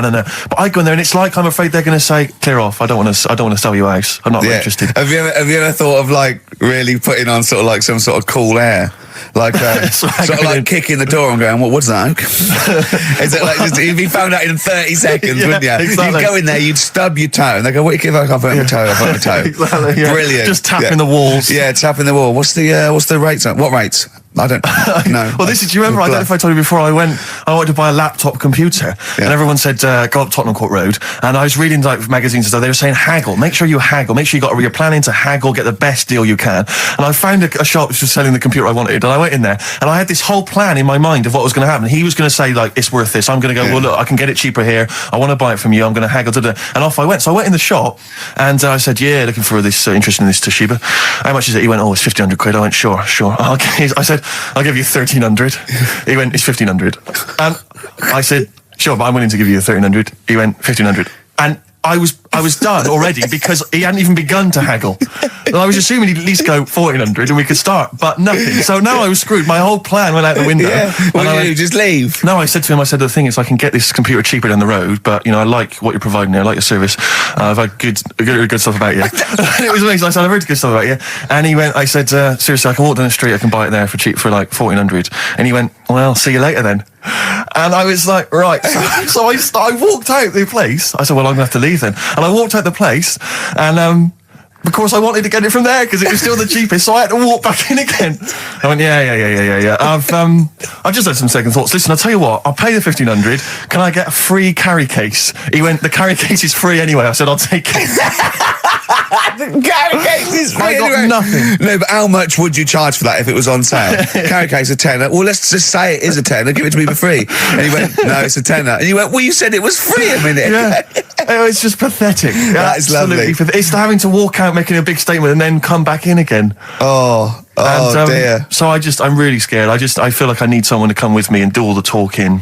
You know what they're talking about, because I'm not going to be able to tell if there's subsidence or if there's damp or. No, but you don't do that, don't I? Is that not my responsibility? No, you get a survey done. Sure. And they charge for that, and then you don't have to go around doing it yourself. Right. Could I make a saving if I did it myself? Yeah, this should be all right. Yeah. This is a hole in the wall, Steve. Yeah, but what's a hole in the wall? Put some newspaper over that. Chaucer's day, that was the toilet. That'd be fine. I'll tell you, you're going to go along later to the Live 8 gig and you're probably going to see some bands that are going to make an effort to entertain you, but if you want entertainment, Rick, you know it. There's only one person to book. Go on. Me. If you perhaps something to do, because I'm obviously a top DJ on the radio, but where I really come into my own is DJing in any kind of club environment. Well, you told me you were DJing, I didn't go to it, DJing at a party, and you said the place was rocking. The place was roaring. And I loved it. Carl just said he was there and they weren't. Well, that's nonsense, Carl, because you know very well that when I'd put on a tune, they'd cheer. Yeah, but it was late on in the night. They would have done that, whatever you put on. That's nonsense. No, they were happy and everything. I'm not saying they weren't having a good time. It was your party. It was all right, but they weren't going mental like you're sort of making up. They were definitely going mental. When I put on the Proclaimers, they could not believe their luck. They would have walked 1,000 miles. Was it good though? Were they really? What were they doing? Were they were dancing? Were they? Dancing and that, but they weren't sort of cheering, going, more and all that at the end. What are you talking about? Take On Me came on, the big cheer went up. Oh, I don't know to believe. I've been there, done it, Steve. I've been the DJ as well. It might be jealousy. It might be like professional jealousy there. Yeah. I think it's because my fortunes are on the up and these are on the down. You know, we all know famously that he had Pilkington making music, his DJ outfit. Didn't happen. I did enough. I just wanted to do enough to pay for the equipment, and I did. And that was that. But I don't like crowds, do I? But you're safe, aren't you? You're behind the little thing with the flashing lights. But there's still a lot of people and that. Forced fun. Don't like that. Forced fun? It's not forced fun. They haven't got to dance if they don't want to dance. Yeah. Don't like it. What do you mean you're forcing to on the up? Anyway, DJ. Well, I'll tell you, I was hired. Well, I say hired. I did it as a favour to a friend. His wedding the other week, and I got there. I was thinking, because everyone had their little role to play, and then people were doing a good job. I love you taking it seriously. And I did. I spent ages putting together some CDs, special selection CDs. I love that. Because what I did was I burned them on iTunes. Did you turn up with your own headphones round your neck? Own headphones, wearing a suit, but headphones. Metal case. Didn't need it. Just had them all in one small box. Brilliant. Boom. I thought this is good stuff. I got some classics here. Give me an example. Give me an example of the first hour, the warm-up hour. Rick, I'm coming straight in with Frankie Valli, Oh What a Night. Brilliant track. I mean, when those beats start at the beginning, who's not getting on the dance floor? Wait a minute, what's this following it up? Go on. It's the Jacksons. What, I Want You Back? I Want You Back. Brilliant. It sounds good at the moment, Carl. Yeah. So I'm thinking, I'm gonna roar this back because they laid on a good spread. The ceremony was nice, food was nice. I'm thinking this is going to be the piece de resistance. Yeah. Alarm bell started ringing. Why? When I realised there was a marquee outside. Of course, it's a balmy summer evening. I'm stuck inside on the dance floor, so I'm thinking I'm going to be struggling here to get them in. Even with flavours like this, I thought I'd struggle, Rick. So I'm sat there in my suit. I'm sat behind this little DJ console. I got to all the big numbers. There's one or two people making some token effort, but frankly, most people are outside everywhere. I was livid. Of course, they couldn't hear it out there. So I was playing to an empty room, really, and I was furious. I was absolutely furious. Because, I mean, what is, they're wasting my time. They're wasting now. I could have just stuck the CD on and gone out. They're wasting Frankie Valli's. Frankie Valli's time. They're wasting the Jackson 5's time. They're wasting, D-Light's time. Yeah, yeah. And, so I'm sat there, and there's a couple of people making a cursory effort. Mainly when they come to get a drink from the bar, they might have a little quick, couple of twos. You shout, we don't want your not interested. All of you or no one. All of you or no one at all. And, then there's a microphone set up because people have been doing speeches. This little girl gets on the mic, right? It's being funneled through the speaker system. So every time I put my headphones on... Miss Dynamite, was it? It wasn't, sadly, Miss Dynamite. Although she decided to have a little go at MCing. She was screeching a little head How off. old is she? Oh, I don't know, 8 or 9. At their most annoying. When children are their most annoying, because they got a bit of confidence there. They're a bit cocky. They're not shy anymore. They're a bit arrogant. Yeah. She's screeching her head off. So I'm playing, and she doesn't know it. Your face! I'm playing into the groove. No one's getting into the groove because she's going mental. She's just going, what's this? I don't know what this is. Play something I know. I'm thinking I haven't got any bloody DJ Otsu or Crazy Frog. I'm not going to play what you... So she's just screeching along, ruining it for everyone. I say everyone, there was no one there. So she was ruining it for me. I bet you were really I'm angry. furious. But of course as well, every time she screeched, it went through my headphones. So of course and then her dad comes along, right? And I'm thinking, all right, he's seen what's happening. Just imagine you in your suit, sweating, getting annoyed at someone ruining your set that no one's listening to. I think, her dad's coming over. He's going to put pay to this. He's realised that she's causing a disturbance. He comes over there, joins in. No. Sits her on his lap. He's just saying she's having a whale of a time. I'm thinking I'm furious. I'm thinking it's his responsibility to shut her up. He's not going to do anything. What can I do? I can't step in. No. And I know very well that if I interfere, he's going to say, oh, well, she's enjoying herself and no one's dancing anyway, and we were just going to a fracas. Yeah. I didn't want to start a fight. No. Because So, I don't know, but he'd have knocked you out, wouldn't he? Someone would have got knocked out. And I'm not saying who it would have been, but but there were, to bear in mind, Rick, there would have been 2 of them. And so I didn't want to get into a fight with them. And anyway, so I'm playing. Anyway, so my friend came along. He realised what was happening, and I didn't have the guts to unplug the microphone because he'd have known. You see. Yeah. So I got my friend to do it when she had her back turned. So he pulled the plug out. The microphone went dead. She went, "What's going on?" I went, "I don't know what you're talking about." I said, "I don't know." She said, "Where's the microphone?" I said, "You must have broken it." I don't know what's going on. Someone will probably make you pay for that.